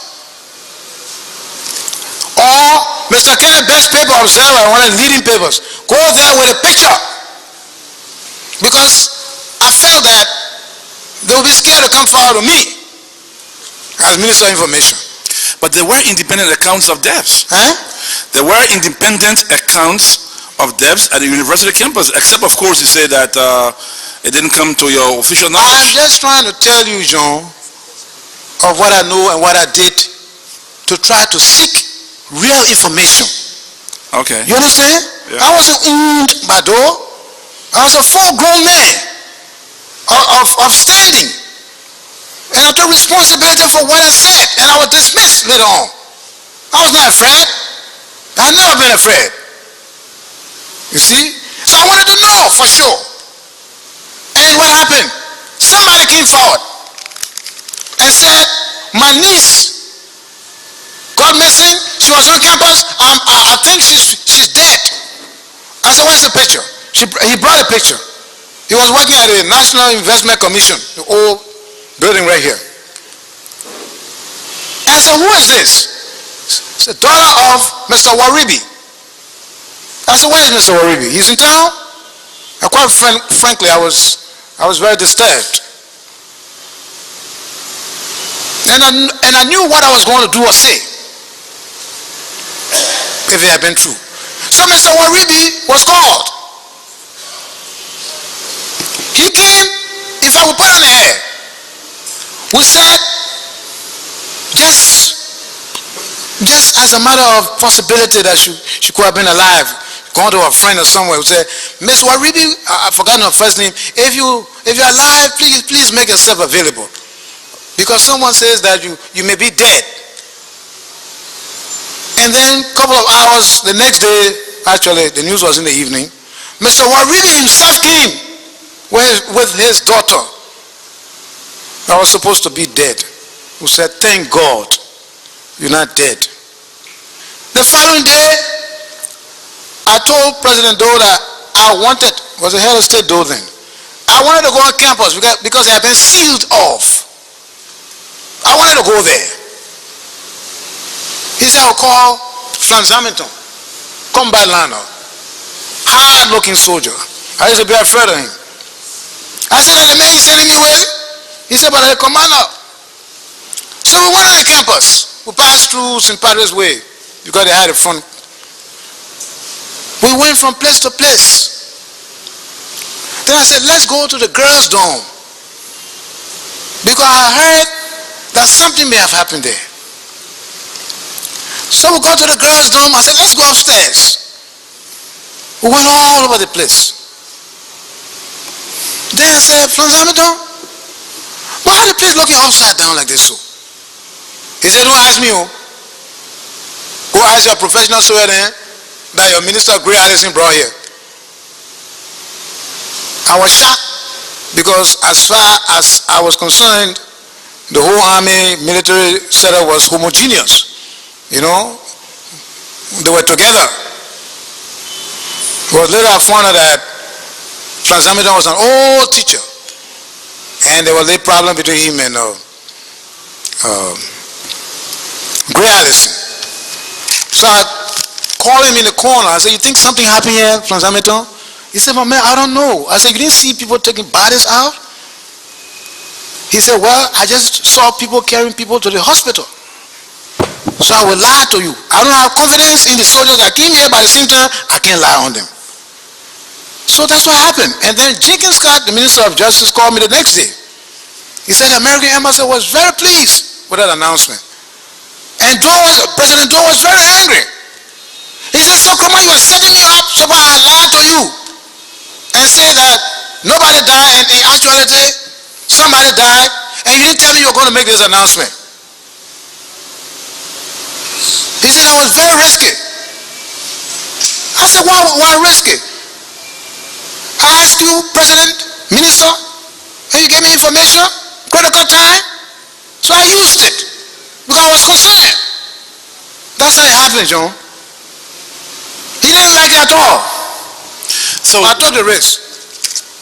But I cannot tell you that I know that nobody didn't die. You understand? I cannot tell you that.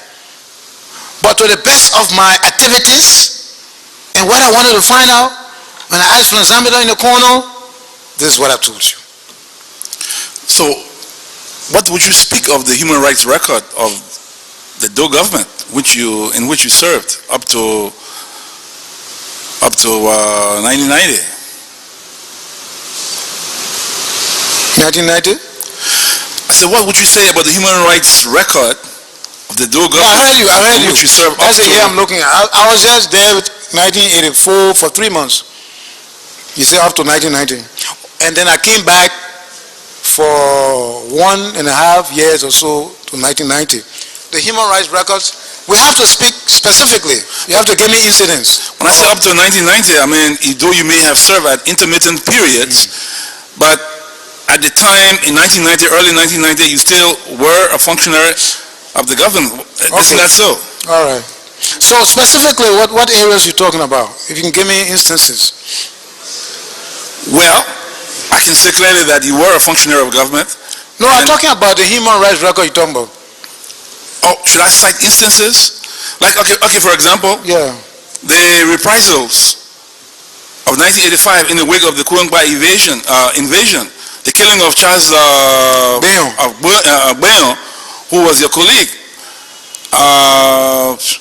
the killing of Van Richards, David Hukbati, several others whose headless bodies appeared on the streets of Monrovia, the assault on the University of Liberia campus in 1984, and I could list perhaps so many others. Okay. Well, obviously, I want you to take my statement in context. You should be able to answer.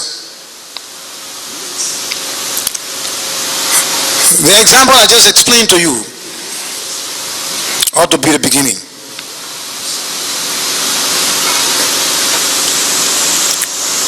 I did not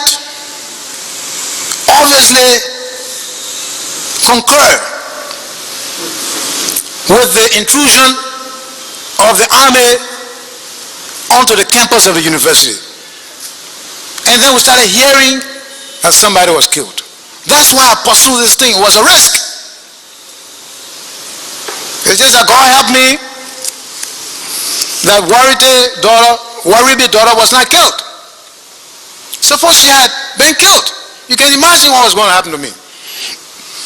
Number two, when Emma Sawyer, Courtney, all these people were in jail, town was hot. Man put his own vice president in jail. That's when I said that we will not accept dictatorship in this country. We will not accept one-party state. We will not accept suppression and oppression in this country anymore.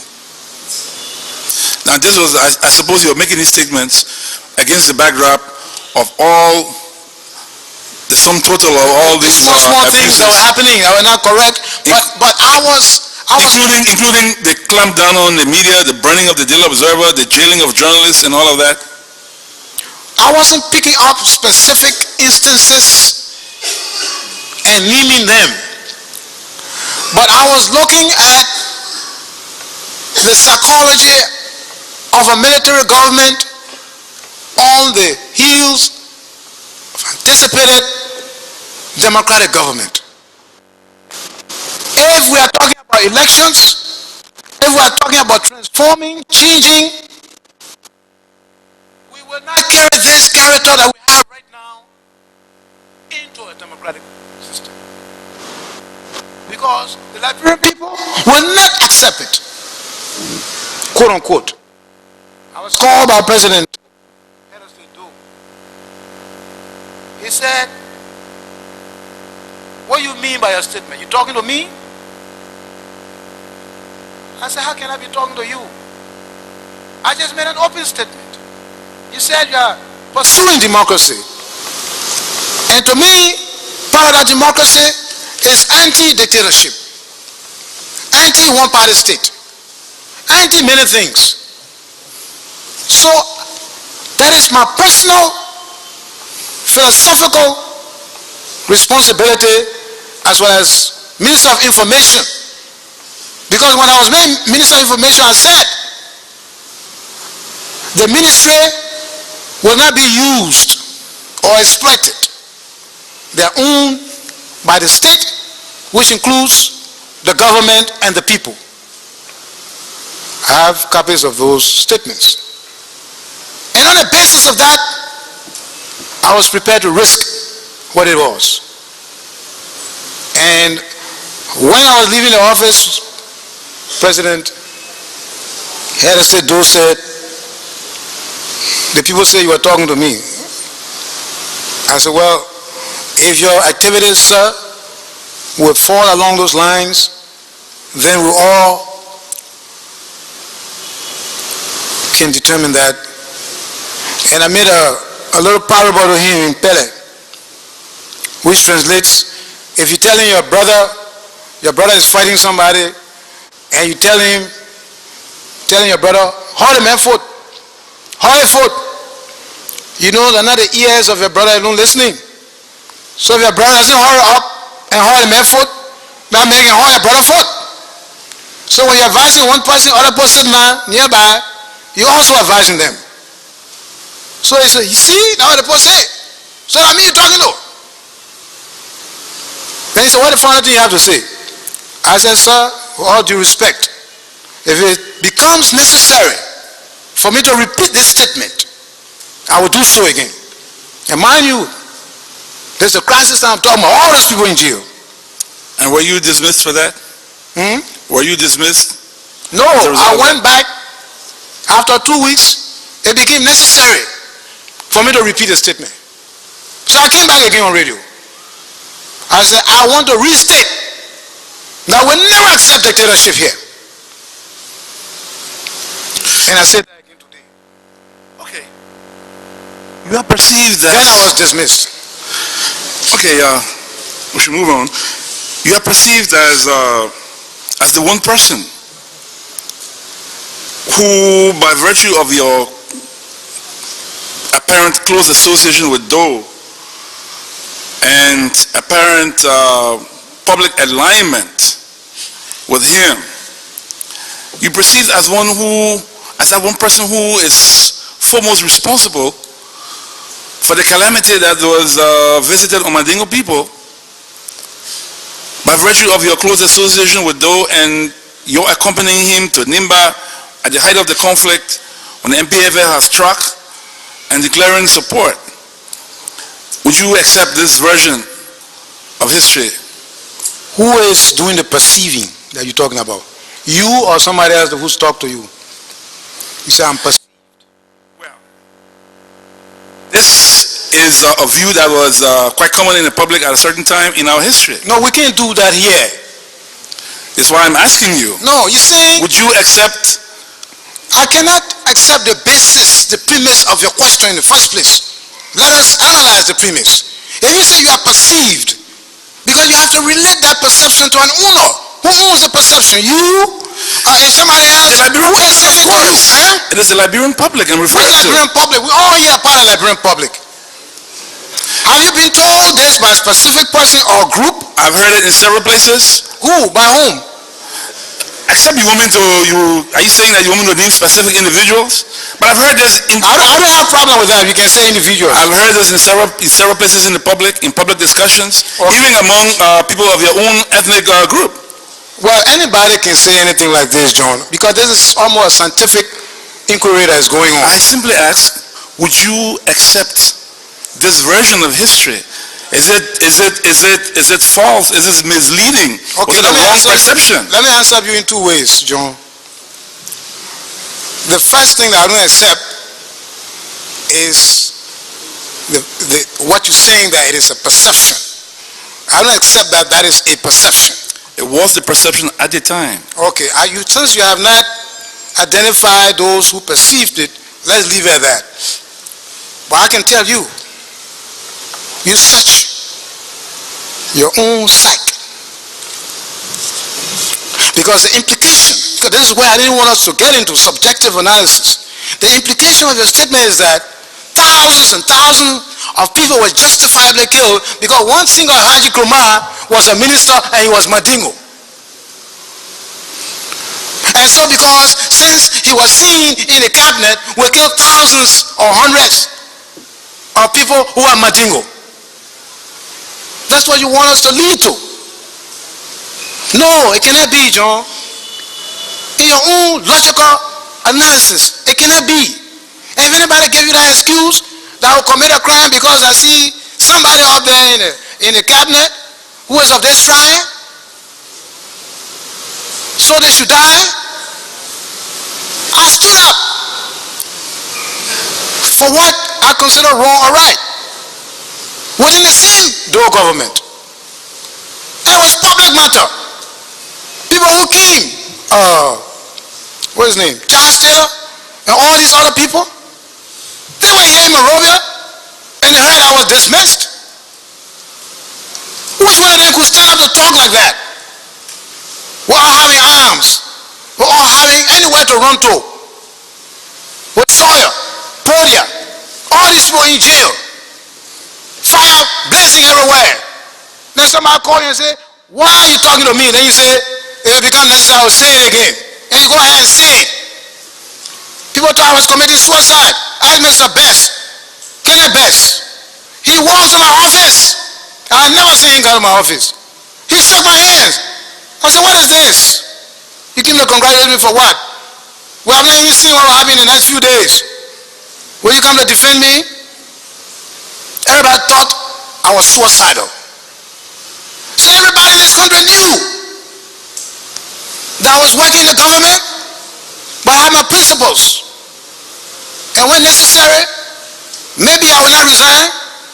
People have a joke. They say Firestone, when they invite you there, 2-3 days you're in a guest house, and they're embarrassed, you don't want to leave. They don't tell you, leave the place. They just bring a caterpillar on the side of the house. when you sleep in 2 or 3 times, they move. Then you know they don't want you in the house. You understand? So this is how it was, John. I don't believe, and the people whom you identify with me, the Mandingo people and the Muslims, I want to see them come here and say, they kill us because of Alhaji Kromah with Doe. I really want to see that. It's not a perception. Except those who want to justify the killing of the Mandingos. Then they'll bring out that kind of argument. Because it's the weakest. It's the weakest justification for killing human being. Okay. That's why I'm asking you about it. Who is owning this perception? Okay, yesterday you spoke quite at length about the origins of ULIMO. I want to ask, what would you say is the point of departure or the nexus between ULIMO and the MRM? Oh, well, very early. I've told you already that in Conakry, Muslims from Liberia organize themselves, receiving their relatives all the time. And a lot of press releases were put out. Because it looked like nobody wanted to talk about Mandingo people being killed. So we said, look, we have to put a statement together and call it BBC. People said, well, it's a little risky. They said, no, let's talk. Because it's not really risky. People don't know what's happening to us. And they put a statement together to give information on how Muslims and Mandingos were being killed. Nobody talking about it. So we're asking Charles Taylor to account for attacking the Mandingos and the Muslims. We didn't want to do it on behalf of everybody because they didn't authorize us. And so anything happened to them, they say, you see, you're on the radio and started talking for everybody, so the killing has gone on more. So that was the end of MRM discussions. MRM was not a fighting group. They never went anywhere. So when, with the other tribes and other Liberians, we all joined, they first had the LUDF name, and then it was changed from LUDF to ULIMO. From the very beginning, that was it. Did I understand you to have said yesterday that the killing of General Kape can be attributed to Mr. Amayulu? Did I understand that? No. If you understood it, then it wasn't spoken. You understood the wrong thing. You want me to say again? Then who would you say was or is responsible for the killing of General Kape in Sierra Leone? Let me give you the result of the investigation that was conducted by a committee headed by, is Mr. Brunel still living? Samuel Brunel, former Minister of Public Works. I'm not too sure. But he was the chairman of the committee that investigated the incident. And this is what I said last night. When Kape and Yulu got to Kinema from Freetown, at the meeting that was held there, and Kape had gone on the radio to say that Yulu was no longer field commander, because he appointed Yulu. I didn't even know Yulu, except for the problem they used to be having, and people would send message to Conakry and would send delegation, Dr. Harry Nayu, the late Philip Davis, the late Gallo, Jenkins Scott, to go and try to harmonize between them. One was in Freetown, the other one was in Kinema. And they were obstructing situations. Anyway, General Kape had gone in the air and said that he sacked Yulu, and Yulu went by in the air and said that he didn't have the power to sack him. And Kape said that nobody should take order from Yulu. So according to the report, I heard that some of those commanders who were close to Kape and close to Yulu at the same time, that Kape had contacted them and told them to come see him that evening in Kinema. And they didn't go to see him, according to the report. But they decided the next day, John, to go in response to the call to General Kape's house, and I was far from General Yulu's place. From my own analysis of the report, this is where the problem came.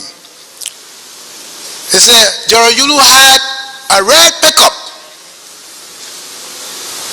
that these boys took from him. They didn't tell him where they were going. They didn't tell Yulu where they were going. Say, Chief, please allow the pickup.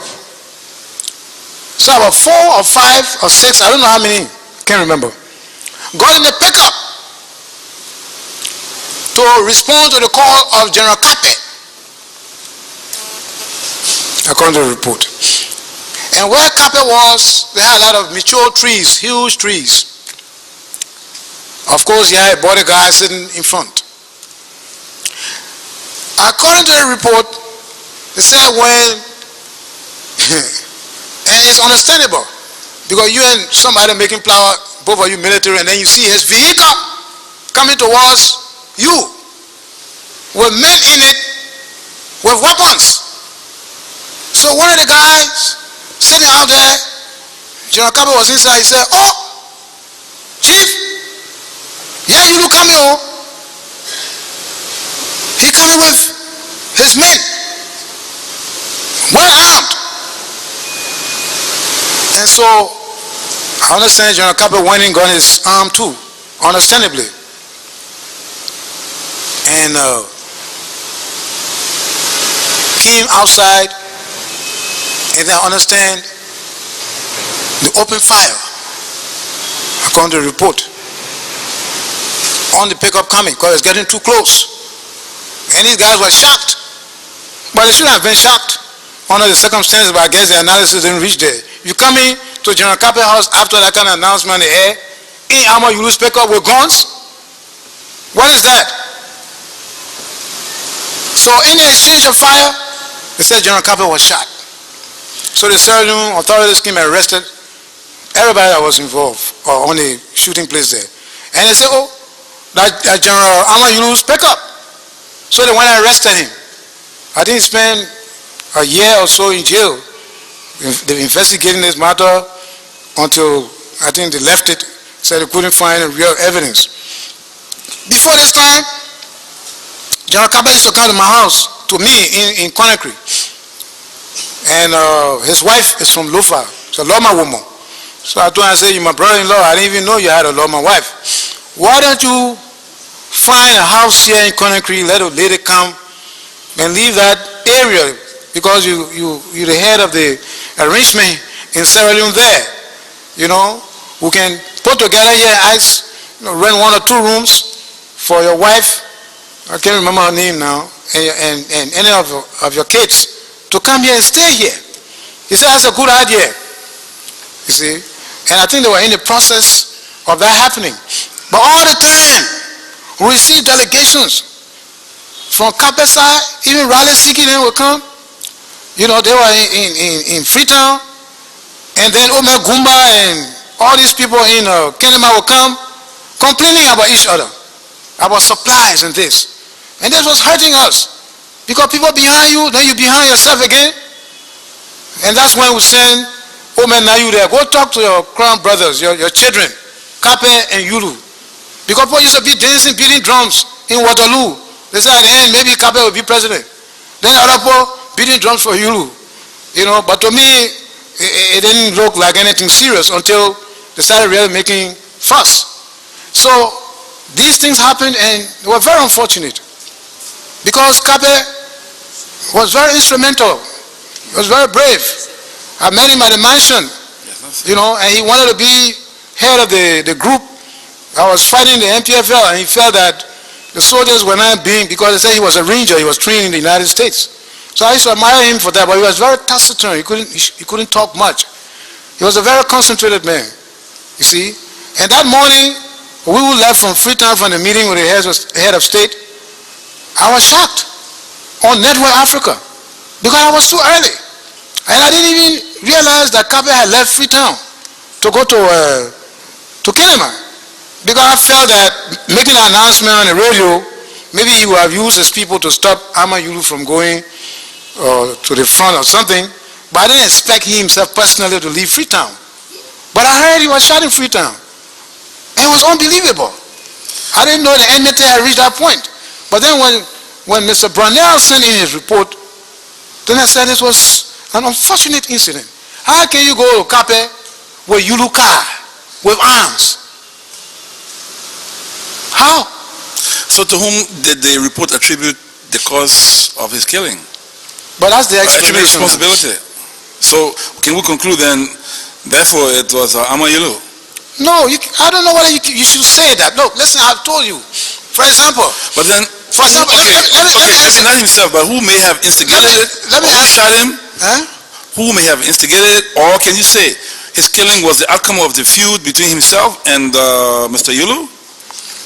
I would say circumstances. Let's assume John Stewart. We go on the air, Alhaji Kromah. John Stewart, Alhaji Kromah on the air, we're fussing.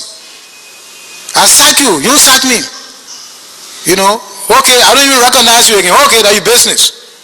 You understand? Then John Stewart tells, because you can be general, you can be what? That's what I told I think it was President Doe. I asked him, I said, you know what is power? That's just people connected with people. You stand up here in this office, sir, and you ask, I say something to you bad, and you ask your chief of SSS, arrest Kromah. Chief of SSS said, I can't arrest him. You say, oh? Then you ring the bell for the general to come in. General? Yeah. Arrest both the SS men and Kromah. The general said, I'm sorry, I can't arrest them. Then where's your power? So all those talk they were talking on the radio there, some of those commanders who were in Freetown, I said, let me tell you something. We got a serious problem in Liberia there. All this military thing, political thing that is on the BBC and VOA, you don't put your hands inside.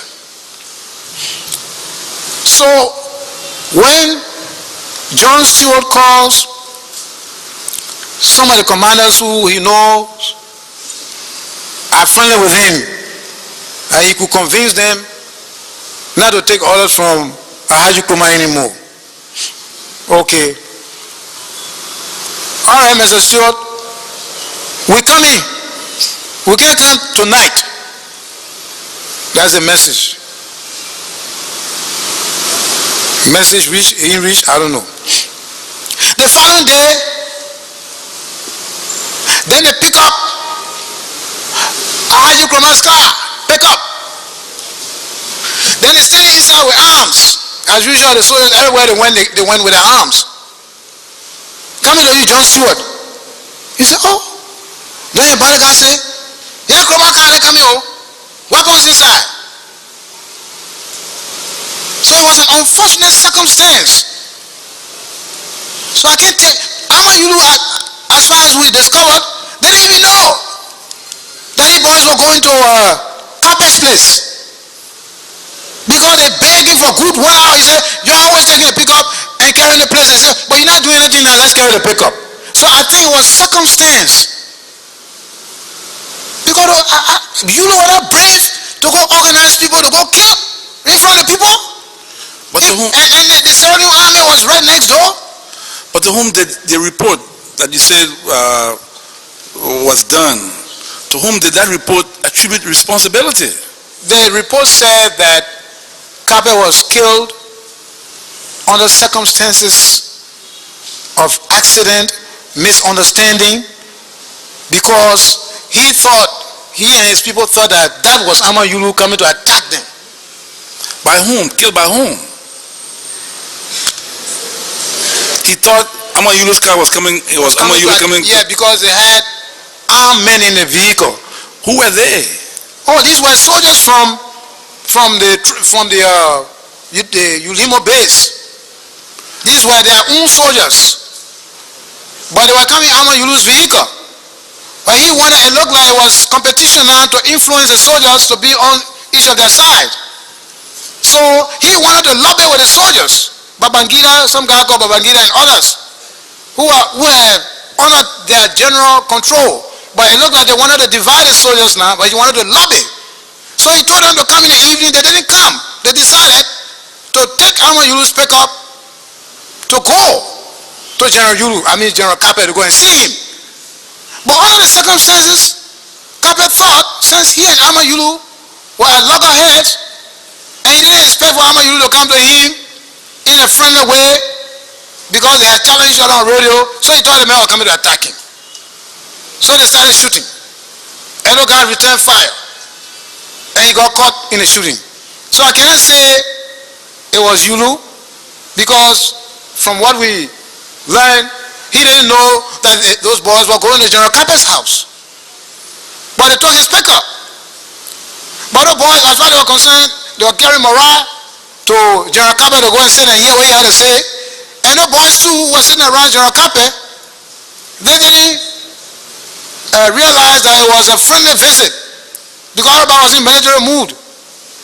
But they saw Ahmad Yulu's vehicle. So they said, it can't be a friendly vehicle. We have to protect the general. Then the shooting started. So that's all I can say, John. All right. Later on, after ULIMO had entered Liberia, it was reported that one of your top commanders was killed. And according to reports received at the time, was that he had differed with those in your leadership, apparently yourself, over the acquisition and holding on onto territories. And I refer to one Major Solomon Kamara. What were the circumstances surrounding his death? You know, John, you are on slippery territory. And sometimes I feel sorry for you. You're on this TRC. Really. Because every time you lay the basis, and I can't blame you, John, because that's what you were told. That's why you're asking me. You want to make sure. That's all? Of course you're aware. Yeah, you're curious. They used to call him Jangoba. He was one of the best fighters. I'm telling you. And when that boy was killed, quite frankly, personally, I thought the war was over. Politics that had nothing to do with turning over territory. Jangoba was given some plane ticket to come to Monrovia. I didn't even know about it, because I was in Guinea at the time, before we could come to Tottenberg. Jangoba, it says some people at the Ministry of Defense wanted him to come to Monrovia and join, I think, the interim government or some military business there. And then he went back. That's all I knew. And I knew this only after his death. Then a fellow in Monrovia called Jumande, he called me, crying on the phone. I said, what happened, Jumande? He said, Jangoba has been ambushed. I said, where? In Sierra Leone? He said, no, in Liberia. If I can recollect, I don't think we had even entered bombing hills at the time. I'm not sure. Maybe Mano River Congo, far up in Cape Mount. I can't quite recollect where we were at the time. I said, for what? He said, I think he refused something they told him in Monrovia at the Ministry of Defense. I said, what they told him? He couldn't tell me. And so I think I don't know how the body was gotten, but I saw a photograph. He wrapped in a white sheeting. The casket open.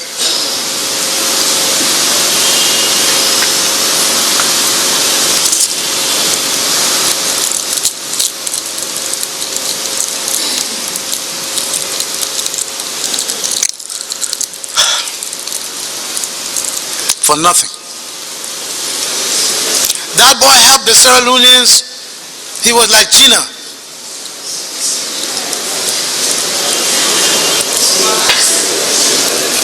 He was useful to the Sierra Leoneans. To see him lying down, wrap up.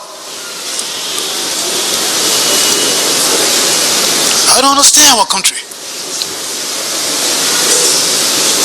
I don't know what was happening in our minds those days. Taking a human life for nothing. Or the simplest argument. And John, I saw this big report all the time. They try to put all of us in the same basket. They say we carry people and drug them to fight. You know how much for opium? We didn't have seaports to export logs and iron ore and this and that. We didn't have international contact. They can't be buying things. And I told you last night, let one ULIMO soldier come standing from here to say, Alhaji Kromah saw me smoking cigarette, let alone opium. Cigarette. Everywhere we went, we set up civilian administration. I call the people in Birmingham will tell you. You set up administration here. Who's the mayor? Who's this person? William Basin, I think you might have known from LU. I said, you the mayor here. Oh my quickly. I said, you the chairman for repatriation, bringing people back home. And that report that Gerald was talking about. This man was going to Guinea and asking people who wanted to come back. Then people saying, oh, we were stopped. And by the way, do you know, I'm not accusing any UN battle. Do you know that some of these guys with radios, they come and say, the member of the international community, they have radio. They're communicating with Banga, telling them our position. They're bringing food. You open it, you see ammunition. They took sides, some of them, not all of them. When I told General Malu, I said, we just left Abuja. I'm going to Vonyama to start unilateral disarmament. 2-3 months ahead of time. And I made that promise to General Abacha. So I said, General Malu, I want you to please come. I think it was September 9 we're supposed to start that. Tell you something, John. The UN office here, the information officer they had there. When General Malu asked, I've forgotten the name, Yankee, the UN mayor at the time, that Kromah is starting something, he's going to unilaterally start disarmament, we go in there. They say, our helicopter can go. Oh. Because we have a program in Tottenham Bird. Disarmament, the reason why ECOMOG, all these peace groups are here, you want to leave that, you don't want to make it a big occasion because Alhaji Kromah will be coming out and say, he's starting disarmament.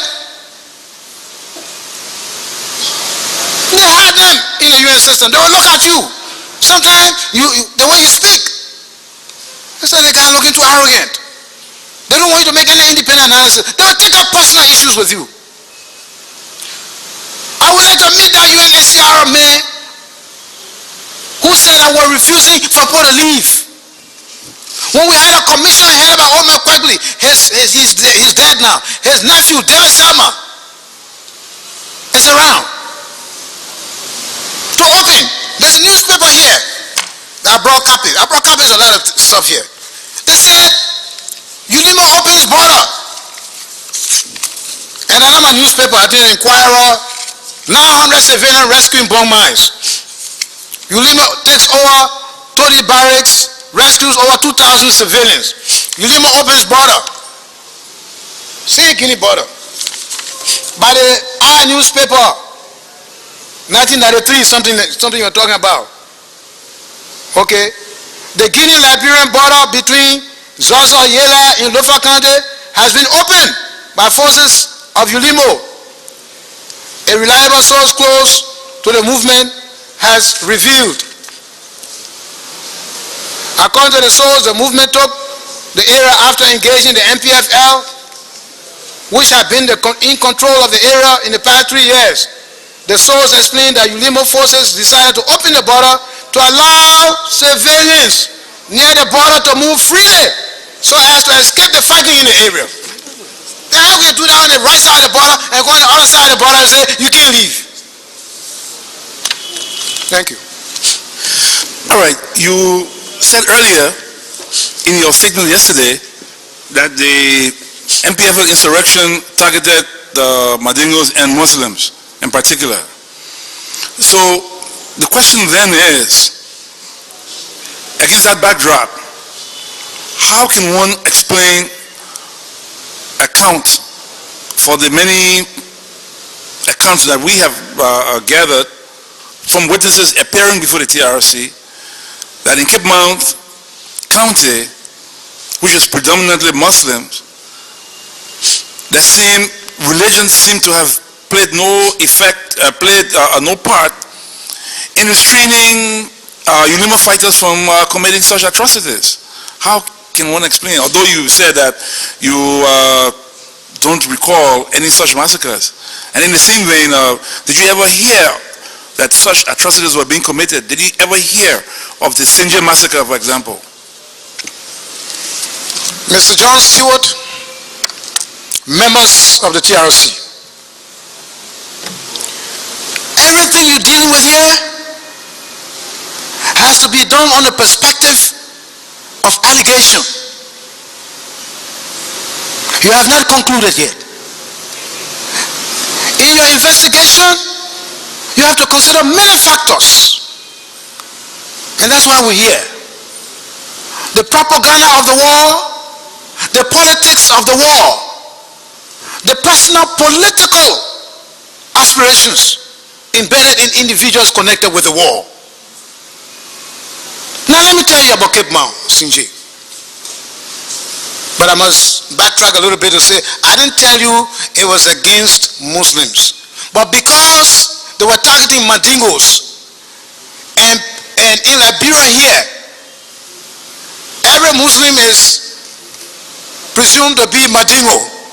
Even if you look at the Pakistani people, they say that they white Mandingo people. Yeah. When you put on gown, you need seku, you can be vai, you Mandingo. Once you can pray, once you're Muslim, you Mandingo automatically. Those are some of the things we have to work on in this country.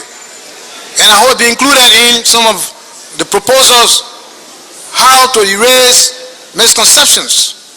I've always loved to be called Mandingo. But let's look at Cape Mount. There are two main commanders of ULIMO in Cape Mount. Patrick Boa and Bobo Aruna.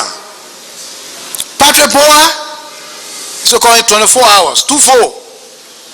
Why are they calling 2-4? 24 hours that boy was to run up and down, making sure that there's no infiltration. They used to take their cars freely and get rid of 2-4, the vile people. And by the way, a whole huge host, all those vile people are my relatives and family. I appointed Commissioner Family. He's still commissioner. I don't know how he managed. From way back there to now, he's still commissioner there in TNE. Somebody told me the other day, they said, oh, you know, Somebody said that Commissioner Family was talking something against you. I said, see, Commissioner Family, who gone the second commander, the last commander in Cape Mount was made superintendent, Babu Arana. The same family who gone him in civilian time, no gun, nothing. He the one that accused him of doing something in Sinje. I said, no, you lie. So 2-4 was in Cape Mount making sure, because the people are very productive when it comes to cassava. So we had cassava projects. You couldn't even know that there was an armed group there. Because 2-4 said, if we see one pistol, you soldier, you will see what we'll do to you. So they started making small cassava projects. But I used to go there, we dance. I like dancing and singing all over that place. Then when 2-4 left, Babu Aruna went there. He's from Cape Mount too. It wasn't until the split, I'm using the word split now, the breakaway, ULIMO J. ULIMO J was scattered because when the breakaway took place, the people who were behind Roosevelt Johnson were mostly in Kakata. So at the end, Johnson won to Kakata. I'm sorry some of the people have died, people's name going to call.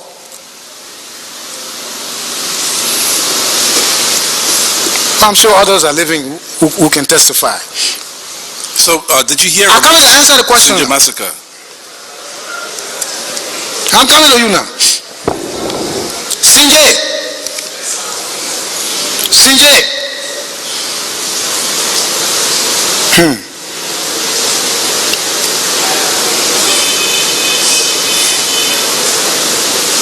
Manasekle, member of the MPFL. I cannot tell you whether it was arranged for him to have joined ULIMO J, arranged between him and Taylor. I cannot accuse him of that because I wasn't there.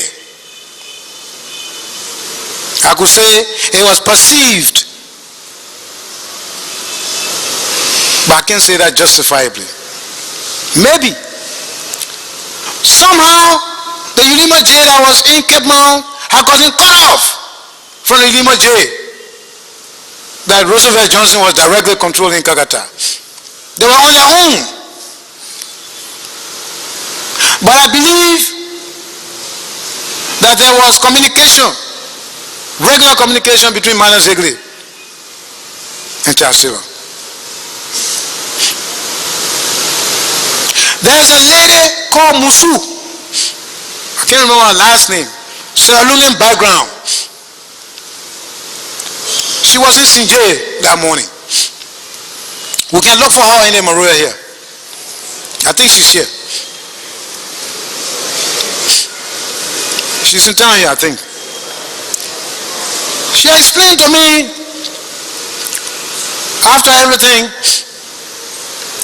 that in the morning, because ULIMO J was in charge of Sinje, they were based in Sinje. He said, one morning, they tied red bands about 7 o'clock. They tied red bands on their head.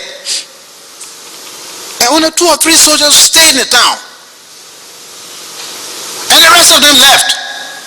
Around 6, 7. And by 10 o'clock, no, she said they left. They remember them, they know them, they're living with them in the town. When they left, they didn't have red band. But when they came back, they had red band, exactly. They were tying red band.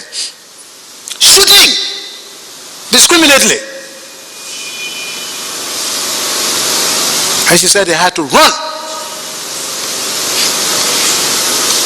And the soldiers started yelling, talking about they were under attack from ULIMO K. What? Then the news reached Monrovia.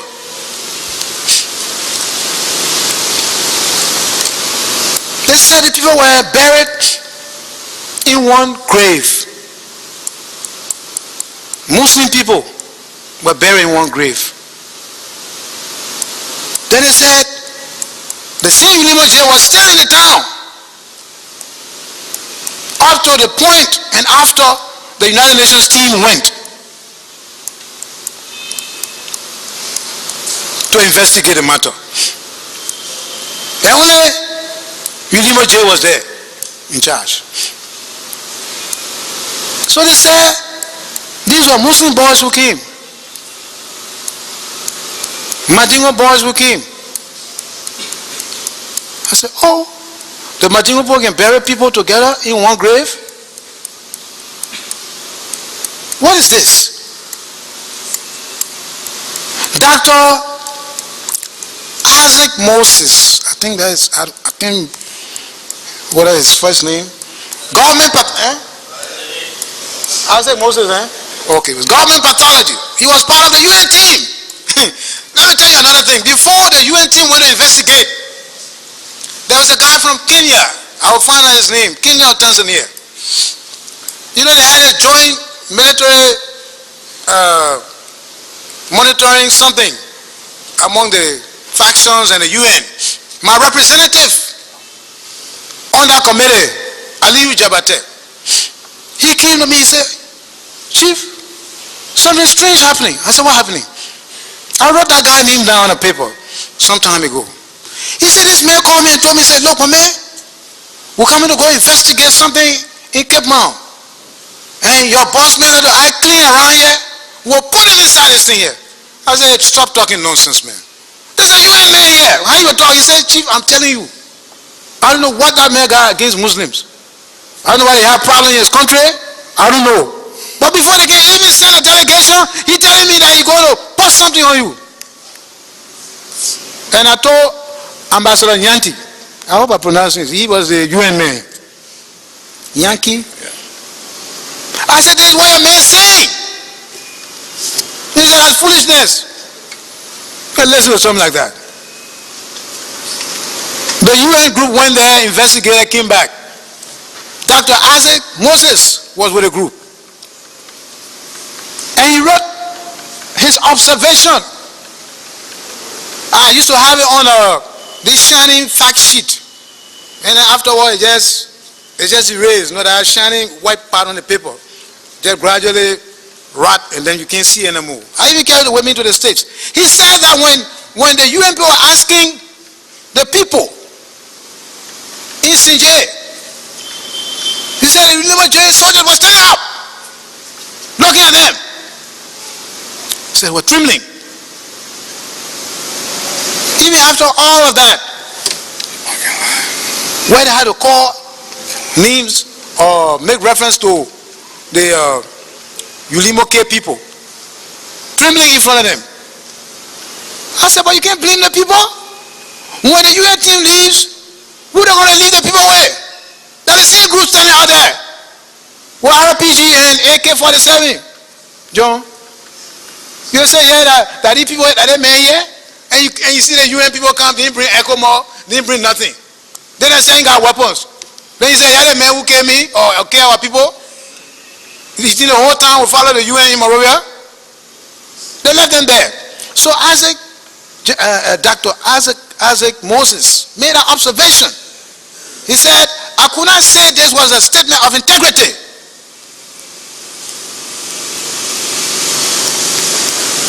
Commissioners, the politics in this war was serious. People wanted to make, because you see, at the end of the day, the new elections were coming. So people were fighting to malign each other.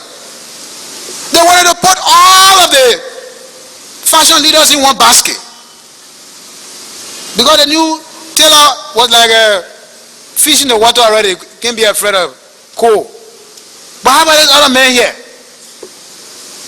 Calling himself professor and general at the same time. So that played an important part. I'm not saying we're saints, angels. No. I got some newspaper copies here I gave to you. Make photocopies. ULIMO soldiers were harassing people in some places. Even here in Monrovia. What did we do?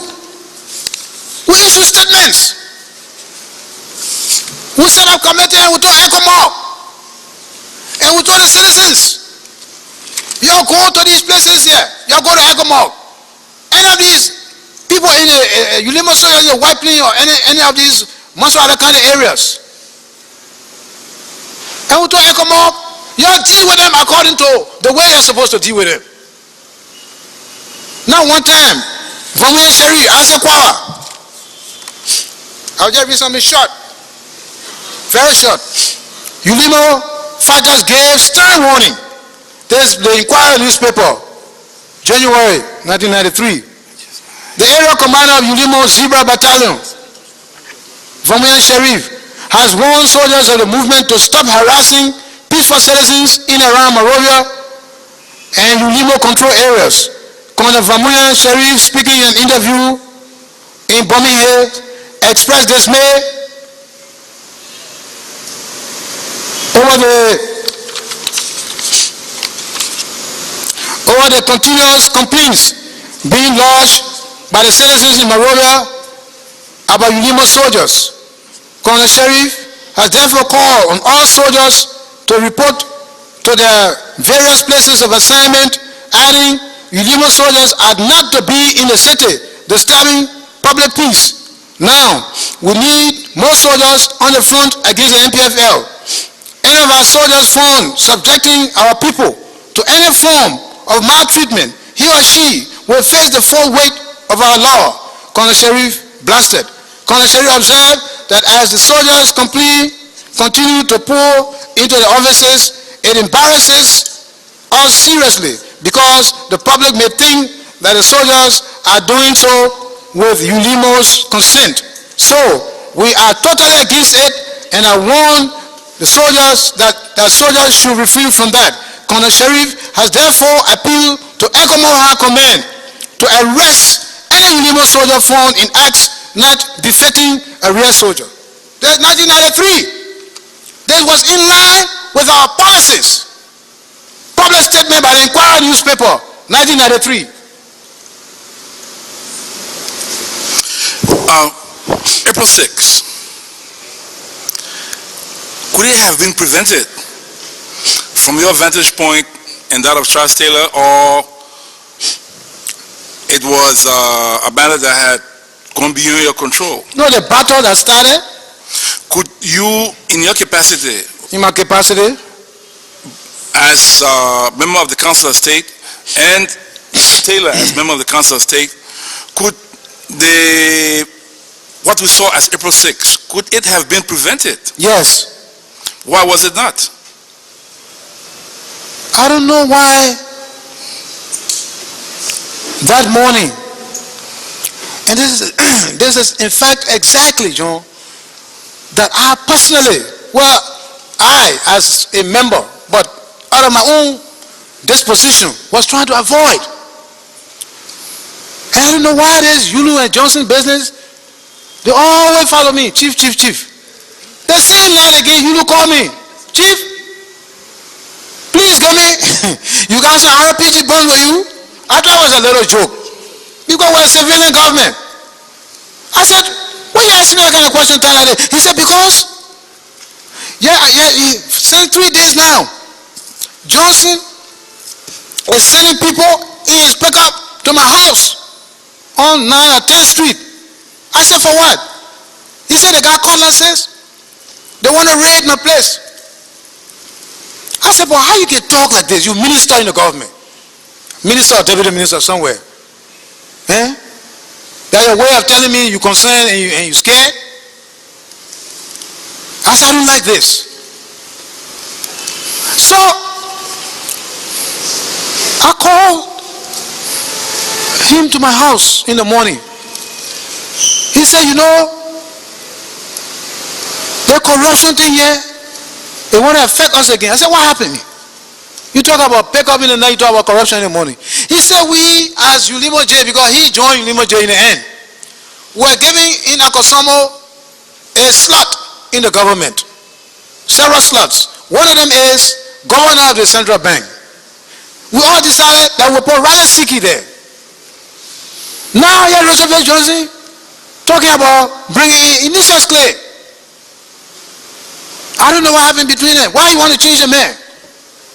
And part of the arrangement, the ECOWAS arrangement, is that any faction that had somebody, the head of that faction could ask for a change through the Council of State.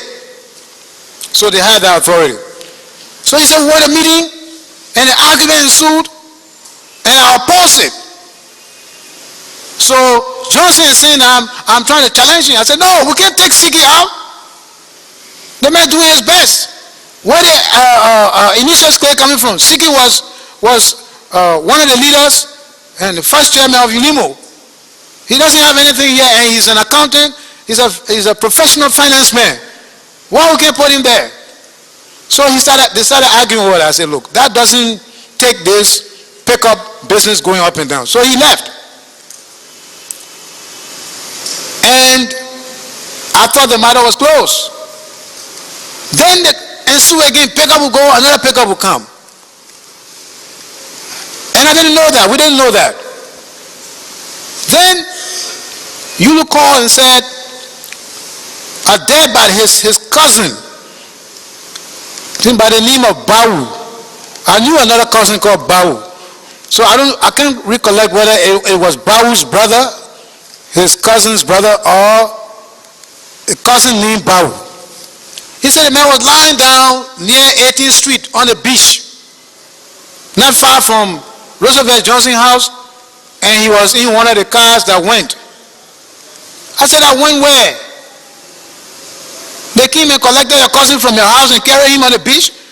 Or he went there to follow the other pickup that came? I said, that's what I told you. I said, is he still there? He said, he's still there. So then I went to the Council of State and reported the matter, and they asked the police under Joe Tate. Okay, Joe Tate, the MPFL appointee. They should send a CID there to go and verify, told the NSA, all of them. They went and verified that indeed there was a dead body there, and they secured his identity. As I said, I can't remember the name. I'm a Yulu cousin. But if I recall, all the time there were pronouncements coming on national radio re-emphasizing the determination of the Council of State to arrest Johnson. Could those pronouncements not have been aired otherwise? No. If there were some efforts or some desire to reverse the deteriorating situation as it was. Were you in town? Yes, I was. Oh, okay. To your best recollection, you will want to refresh your memory as I go. I'm just windy, but I got to tell you the facts. And I'm coming to that. So when the matter came up, it was verified that indeed there was a dead body. So Johnson and Amayulu were called to the police station and later on to the Ministry of Justice that they should go and answer some questions. But before that happened, there was a roadblock. Sankagulo, Charles Taylor and myself were living towards the Congo Town area. Sankagulo was living on that 20th Street, but he had gone up. They blocked the roads. They said, you people, you call yourself officials in this place here. Every night these people are running behind each other with pickups. You can't stop it. You're not passing here today. I got down. I said, oh, so that's really what's happening. So at the Council of State meeting, we decided that the police should cite these two people involved in this apparent break of law that now apparently involve homicide. Somebody's life had been taken. That was our job as the government. So Johnson invited Yulu. Yulu went. Johnson didn't go. I called Johnson. What happened, my man? They put calling you up. He said, Chief, they put telling me that when I get out, they will shoot me. I said, but you will go there too. Why didn't you shoot him? He said, but that's what my people telling me. So I called, and that's the real answer to your question, what I think we have been doing. I called Hezekiah Bowen. I think he's in town here. He was one of the best friends of Johnson. I said, Bowen, go to Johnson. Because it looks bad for you to get up and go to the call of the Justice Ministry, and then they are challenged by Johnson. He said, okay, let me go. So he went and talked to Johnson. He came back the next day, he said, GV? I said, yes, sir. Things rough, the man won't go. I said, what happened? He said, there are some people there scaring him. He said, when he gets out there, they're going to shoot him. I said, but who are these people? You can't talk to them. He said, but any boys around here, they're scaring the ball. I said, but then you know what? You have to take a lawyer. Let him take a lawyer to represent him. He said, a good idea. If I can remember, if I don't mistake, if I'm not mistaken. But if I should interrupt you, you were all co-signatories to the peace accord, and what I would ask arrogated to you and to Mr. Taylor the right to impose your standards on a co-signatory to the peace accords, and this was what standards are you talking about? The peace agreement that acknowledged ULIMO J as an equal partner in the peace what standards are you talking about that were imposed? That you're saying that he should answer for murder.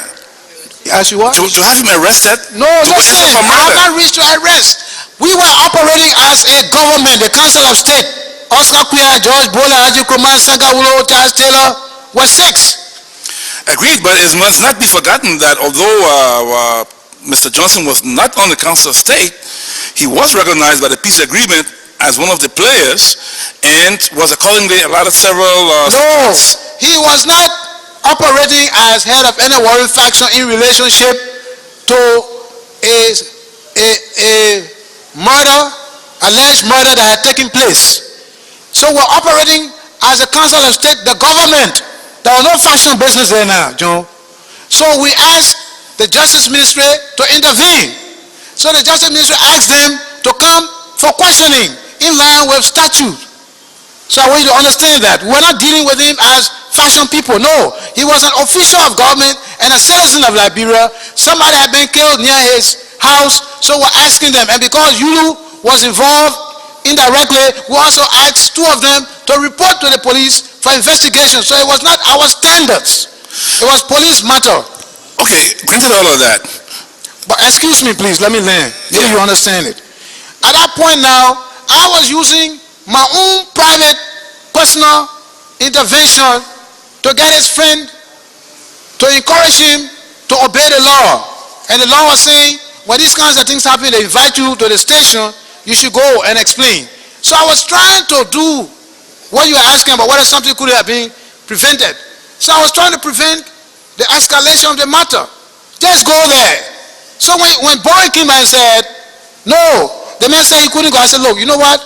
Why doesn't he? Because under the law, if you can submit or appear, you can send a counsel to represent you.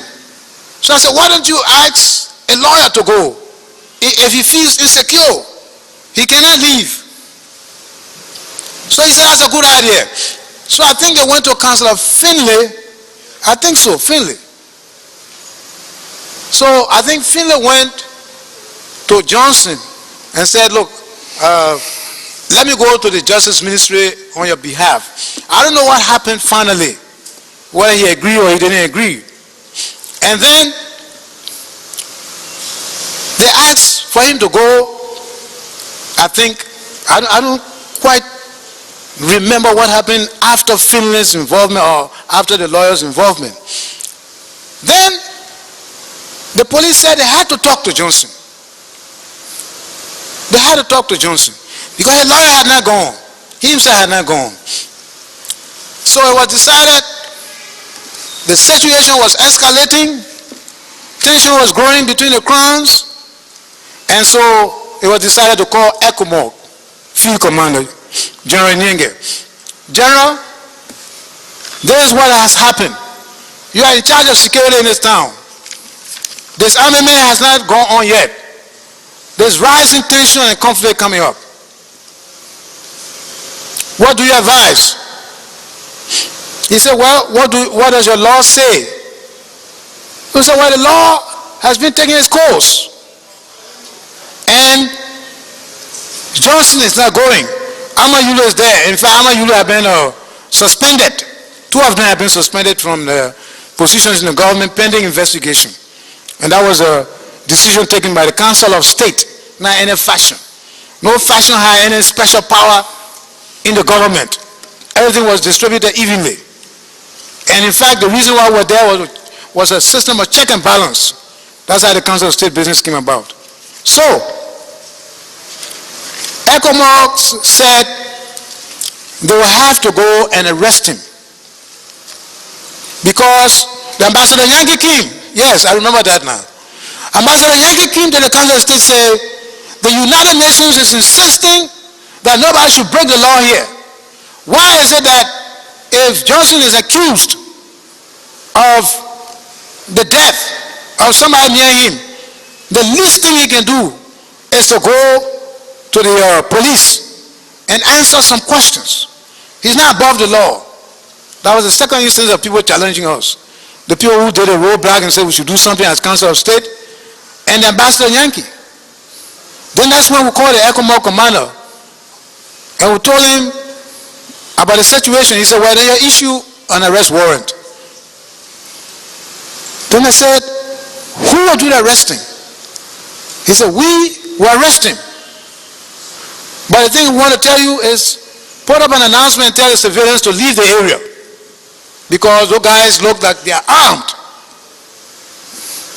I said, but if the people are armed, you go in there to arrest him, what do you think will happen? He said, but what do you want to happen? We should leave it like that? I said, we've been trying our best. Maybe the persuasive method should continue, and you should just put some kind of garrison around the general area so that in case of any temptation to fight, it can stop. They said that's a good idea. But they never did. They put up a garrison not in towards, because somebody said that if ECOMOG went directly on 18th Street, Johnson would think that they're going to attack him, almost like what happened with the carpet situation. So they just came as far as Sankagulo's house at 20th Street, and then they went on the 18th Street and stopped. Well, lying there in the morning, just about when, 7, 8, somebody ran to me.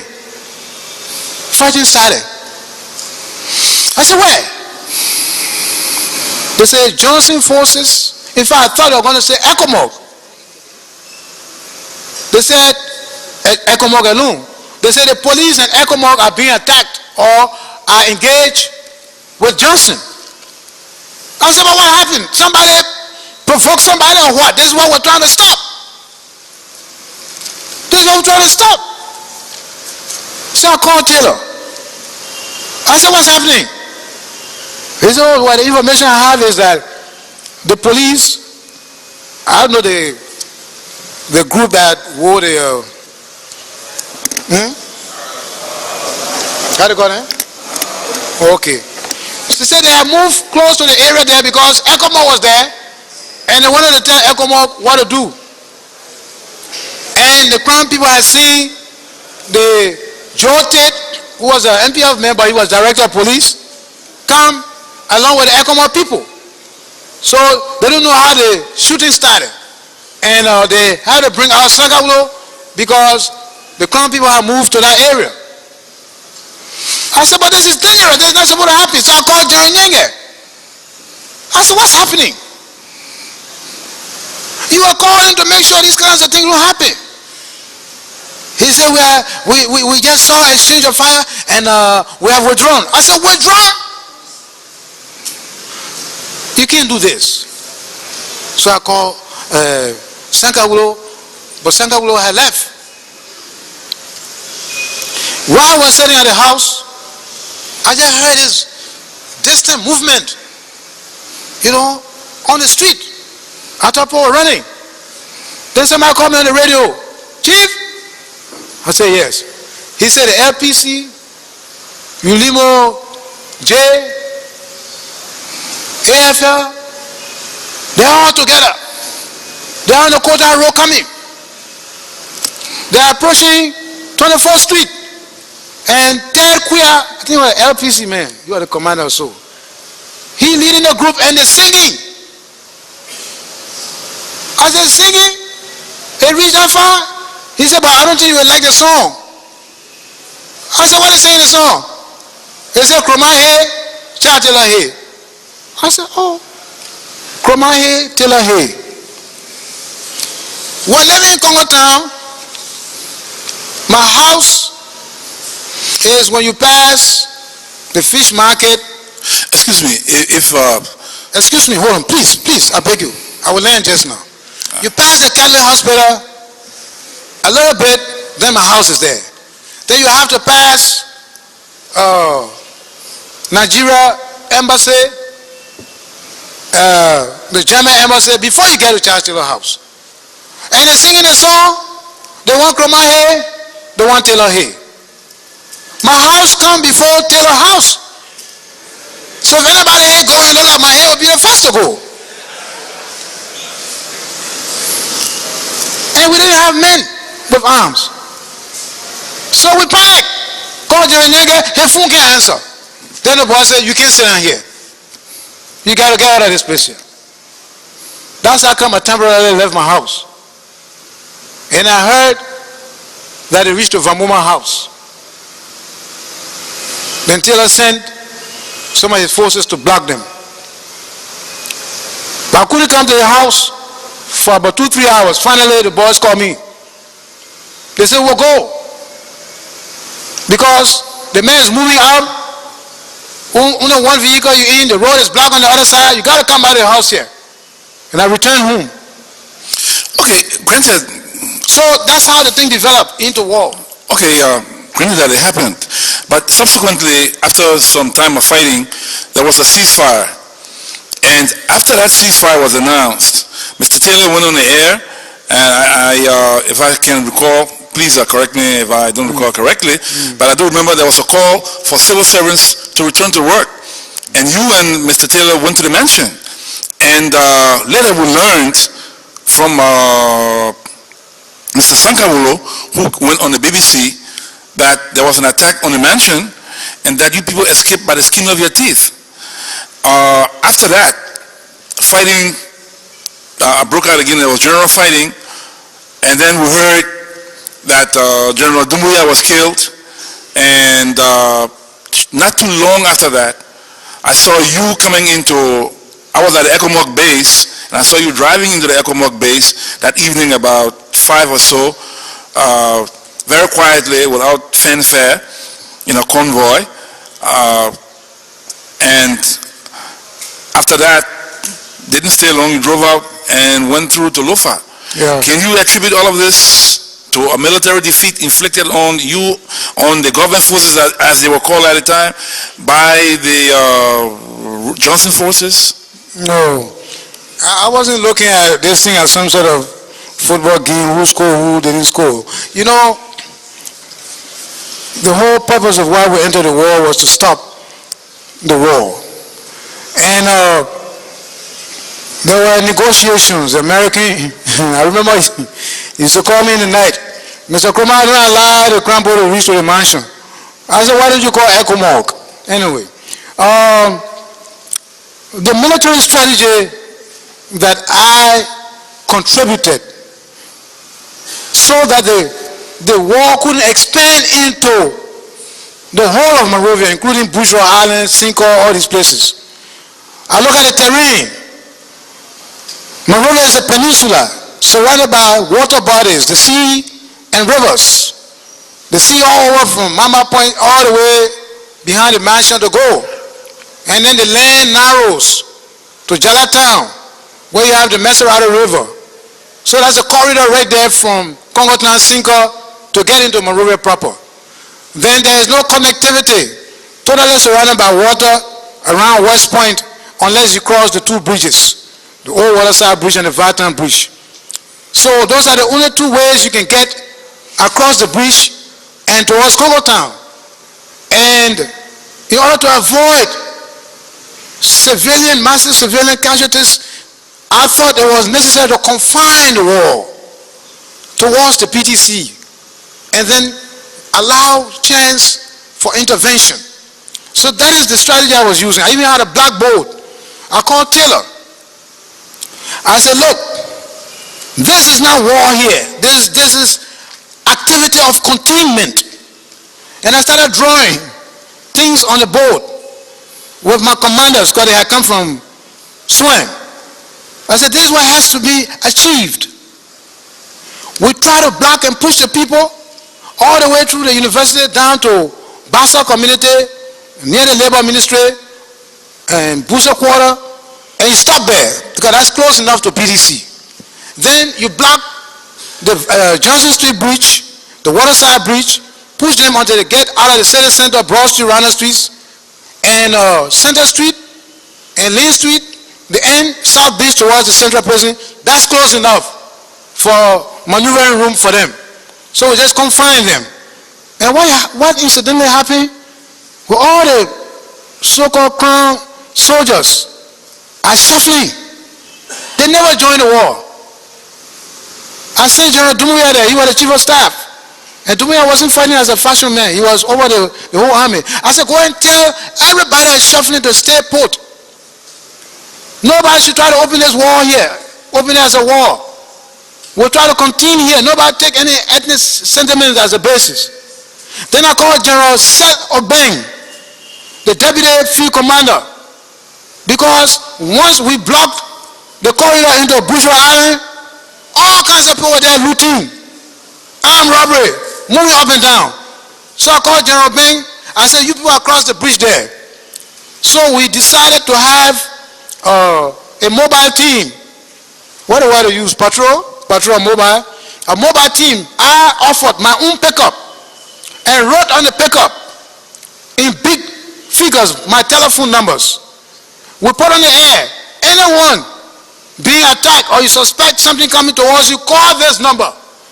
Then we put General Obeng's number on the other side. They also brought a pickup. And those are the two pickups that were up and down. Bushra Island, people will attest to it, out of white pickup. And then in the end, when we confine these people to the crown people, the crown forces to the barracks, I don't know where this one bomb came from. Somebody shot long range distance into the barracks. Because it was being said that people were being held hostage there, and that the ECOMOG had changed his mind. It was now, I don't know who advised them to go there with a war tank. And thousands of people had run away. They were in the barracks there. And we're aware of that. Somebody sent a bomb. And it hit near the Charlotte Talbot Memorial Church. Yes, you mentioned that yesterday. Okay, and then General Philip Kromah, he called, Kromah, what kind of bomb that coming to us? We planted in the barracks here. I said, what bomb? He said, something just exploded here. Then he said, hold on. One of the mediation committee men here. So he gave the phone to commission. He was not commissioner then, he was member of the mediation committee. He said, I'm telling you, what General Philip Kromah said is true. Then Ali Suare also took the phone. I said, but this is true. All these people there, who's sending bombs? Then we went out, started searching. Mr. Witness? Then we found out that one MPFL general had a Horizon 107. I forgot his name. I said, Horizon 107 to do what? Artillery? Nobody put it up on the perimeter defense for you to come use artillery. We ran behind him. With his pickup. So finally, you understand? You asked me a question, I'm getting to it. We didn't run away. Mr. Witness? I know you're getting dark. No, not that. I beg cut it short. No, not necessarily short, but to answer the question. And But that's the question I'm answering. He asked me a loaded question. How did you leave Monrovia? I saw you. the narrative you're going through, we heard all of that yesterday. Yeah, but he asking me. To repeat what you said yesterday. Because the question implies answers that will have to be repeated. Commissioner, can you ask a more pointed question rather than Yeah. a loaded? He said he saw me on the base. I didn't know you were there, but I saw your colleague, Emma Sawyer. You're in one of the guest rooms of the general. Yeah, he had come there for safety, and I think that was very good because he had advice. Yeah, okay, frankly. So we left. Let me tell you how we left. I gotta tell you, the people by then we had already confined the fighting. The American ambassador, the United Nations, American ambassador had shown us that we could go back to work. That's the one you talk about. At the mansion, that everything was all right. Is the microphone all right? That everything was okay. That's the morning we went to work after 1 week. And then I was immediately called. In fact, because the BBC, everybody was coming to interview us. So we thought everything was all right.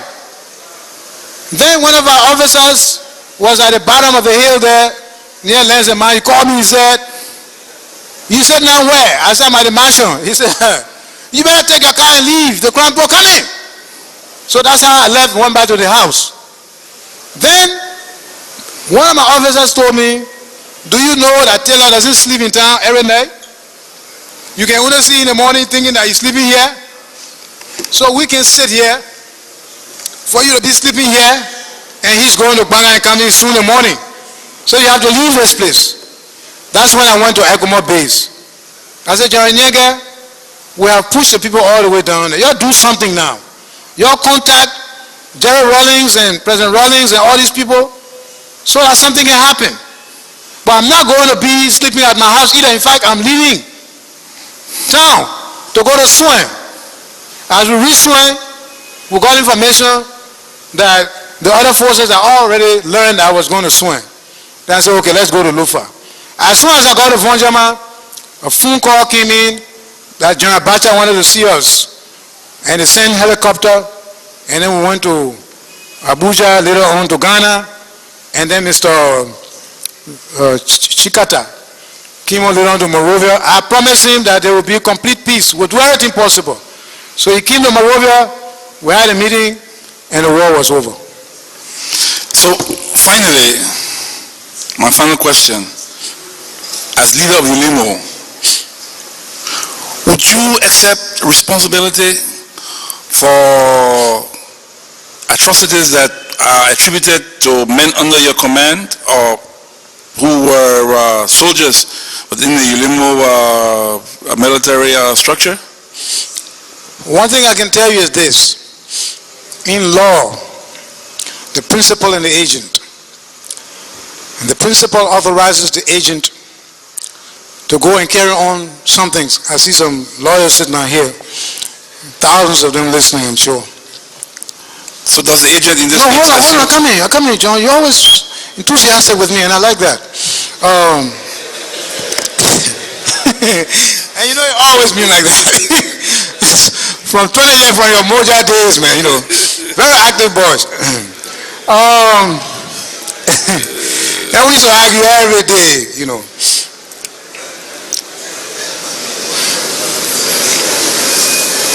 When the principal hires the agent to go and perform a certain act,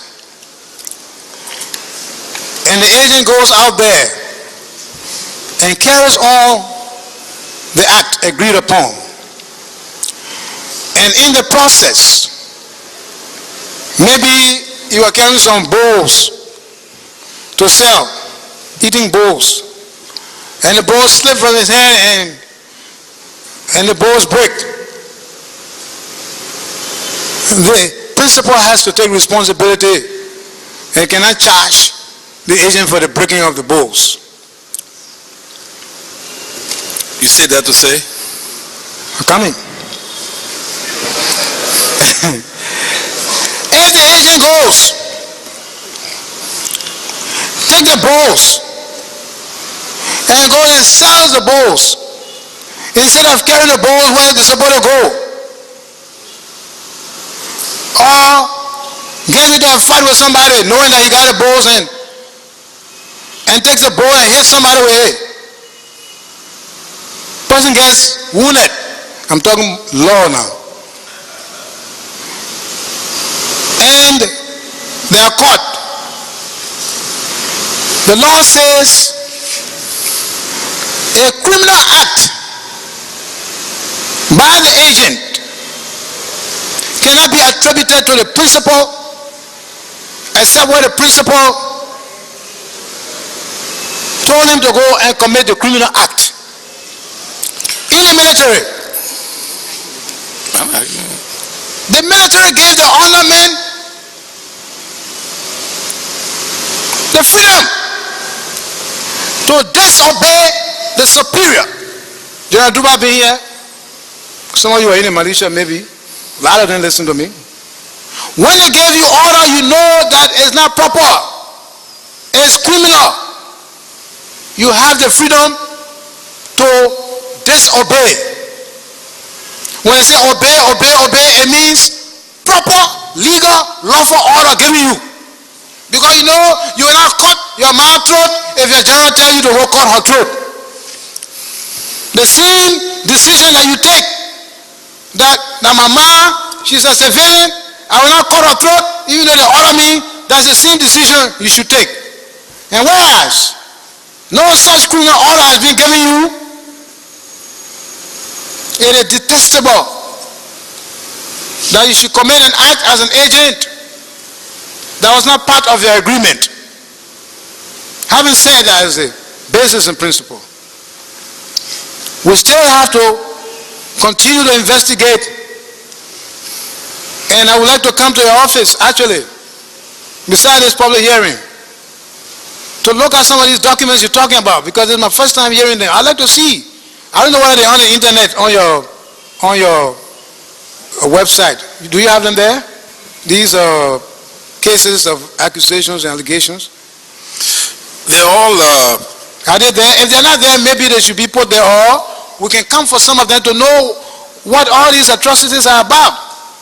It is only fair, in due process, even though there's not a legal forum, that you hear what people say about you.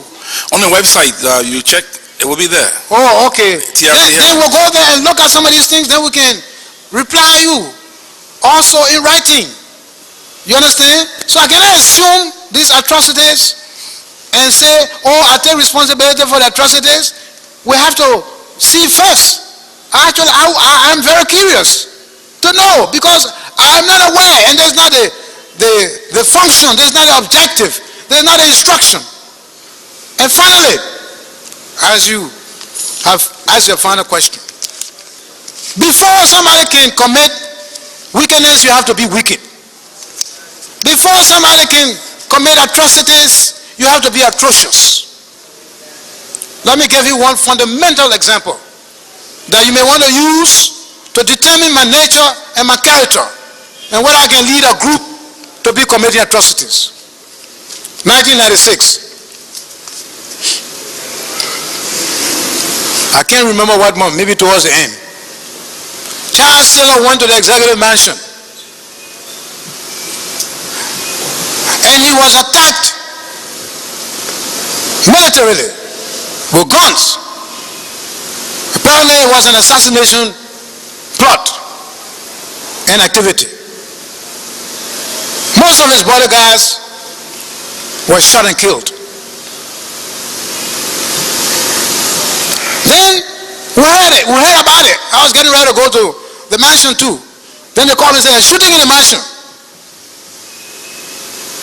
They just saw people jumping out, breaking their neck, their arms. A lot of shooting, blood spilling all over the place.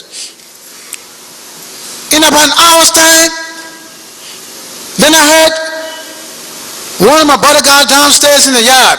The compound, they had two layers. They had civilians, visitors normally come, and our bodyguards. They opened the gate. Who was it? Charles Taylor with two vehicles, with 3 persons. He, the driver, and 1 security officer, I think. Then he said, Mr. Taylor said he wants to come upstairs to see you. I said, Mr. Who? I thought you was at the mansion. He said he escaped. I said, wow. Then I said, is he wounded? He said, well, we see blood all over his clothes. And we asked him, he said he's not wounded. But apparently somebody wounded must have touched him. Then I heard some civilian woman say, invite. You're catching. You're catching. I said, oh, on the radio. Then I told, what a bright Eddie come. Anyway, my Eddie come, Kessley. I said, nobody touch Mr. Taylor. Get few of your men, you escort him to his house. I will call Ecomo. I could hear them murmuring over there. Chief, will let him go? I said, yeah, let him go. They escorted him. When my little nephew, when I left Liberia here and 52 persons were arrested and put in different jails here, continuously tortured under the Taylor administration. All kinds of people whom they said, send email to me, or listen to me, or got phone, or call, or something, were all jailed. My nephew, they took the pressing iron, got hot, put on his back. 2 o'clock in the morning, I received a call. I said, who is this? Then I heard my nephew, his voice shaking. Uncle, the ammunition finished, oh. I said, who's this? He said, I'm from here. I said, what ammunition? He said, ammunition, you can send it all and finish. I said, my goodness. His voice shaking. Then I said, then I knew immediately he had been arrested. He was under torture. Then I said, Vamuya, I know you are in a controlled environment. And what I'm saying can be heard by those people around you. And you listening, I want to say this to you. Leave my people. Leave my family. I'm not a wicked man. I don't know what you're doing to him. You will remember that when Charles Taylor came to my house, if I was wicked, that would have been his last day on earth. Because he came with blood all over his clothes. Some wicked person would have just taken a bayonet and stabbed him to death and said he was stabbed by the mansion. You know why he lived? Because we're not wicked. We're not atrocious. You and the man fight on the battlefront, then you come to Monrovia. What made Charles Taylor to find only my house as his rescue point, knowing that I was his number 1 enemy? You ever now wait somebody running away from death and comes to your house? You let him go? You will kill him for what? That would be murder. That would be sin. And that would be an act of cowardice. So, if I'm not wicked to you, I released and let go your big man. Why? You're doing these things to our people. And later on I heard they went to Taylor and repeated what I said. He said, I swear.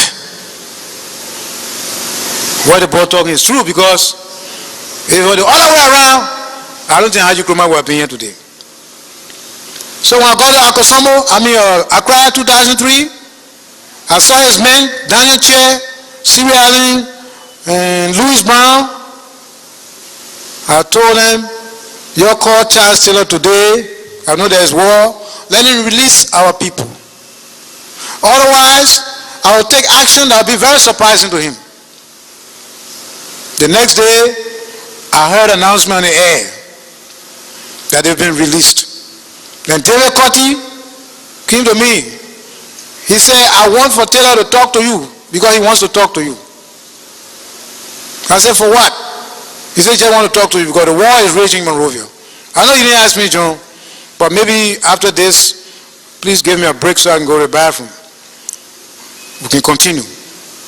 It's a very critical thing I'm about to review to you. So I got on the phone. The following day, Charles Taylor called. Alhaji, man, it's not easy in town here.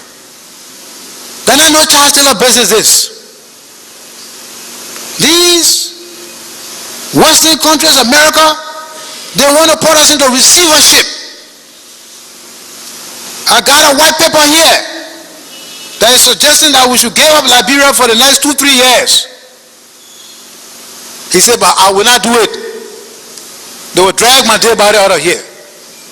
I said, but what about the war that's going on now? And you threatening chemical weapon, all this kind of thing, house to house. He said, but I'm here by myself. And that's what they want to do to me, get rid of me. So I will fight on. Street to street, house to house. I said, no, you can't fight on. I said, let me ask you, if there's possibility for you to leave Monrovia and leave the fighting, you can come? He said, oh, they're using you to get me out of here. You know they got warrant from Freetown on me. I said, okay, call me 10 o'clock tomorrow morning. It's all right. So I went to John Abubakar. I said, John Abubakar, is it possible for arrangement to be made one way or the other for Taylor to leave Liberia? He said, like, I can't leave Liberia. I said, is it possible for people to make arrangement, accept that, so that people can be saved? We've had enough of this. He said, but why are you saying that? I said, because I talked to him. He said, how you manage? I said, I will sit right here again, 10 o'clock. He said, okay, sit. Have breakfast. My phone rang. I put on loudspeaker. I said, is it possible, Taylor, if complete guarantees can be given, you can leave? He said, including the arrest warrant? I said, it's possible. He said, who are you to say it's possible? I said, you think a delegation should come to see you? ECOWAS delegation? He said, I don't want no Baple coming to me. If any delegation coming here, it must be the real McCall. I said, I don't know. Call me back 10 o'clock tomorrow morning. I said, General, we'll send a delegation. Try it. The fighting going on in Monrovia is indiscriminate. He said, you won't go? Me come to Monrovia? I said, sorry, sir. So they sent Dr. Chambers,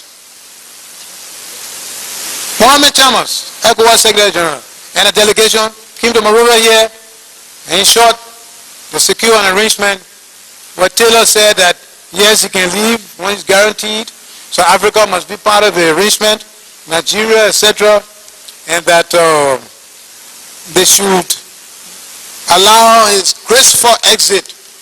He should not be disgraced. His vice president must take over as acting president for a couple of months or weeks or whatever, and then I think in this place here, in the Centennial Pavilion, the occasion should take place, etc. You know, the Mandingo book had a parable.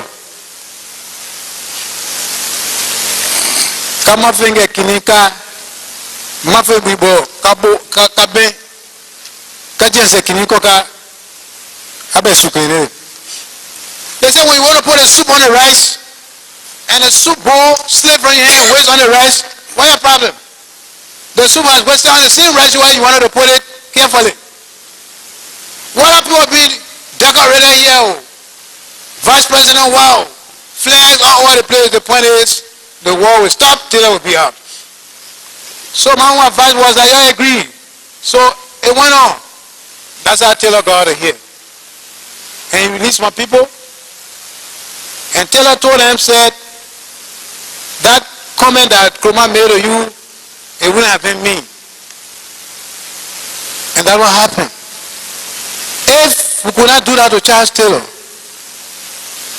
who brought war to kill so many of our people, whether Mandingo or non-Mandingo, other Liberians, including who the victim in this war? People talking. I don't know how people came to 200,000, but I can assure you that people that directly or indirectly connected with us had a fair share of this victimization. So I was supposed to be bitter. I'm not an angel.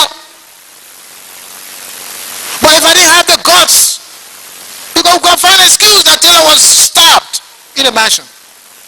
So as you ask me these questions, all the accusations of atrocities, I can say that ULIMO didn't harass people. And we dealt with the ones that we knew about. I just read newspaper to you, ask Kromah to deal with them accordingly. If I couldn't do it to Taylor, Charles Taylor, why would it be a policy for those people to go and do it to civilians? Thank you. At this time, can you give me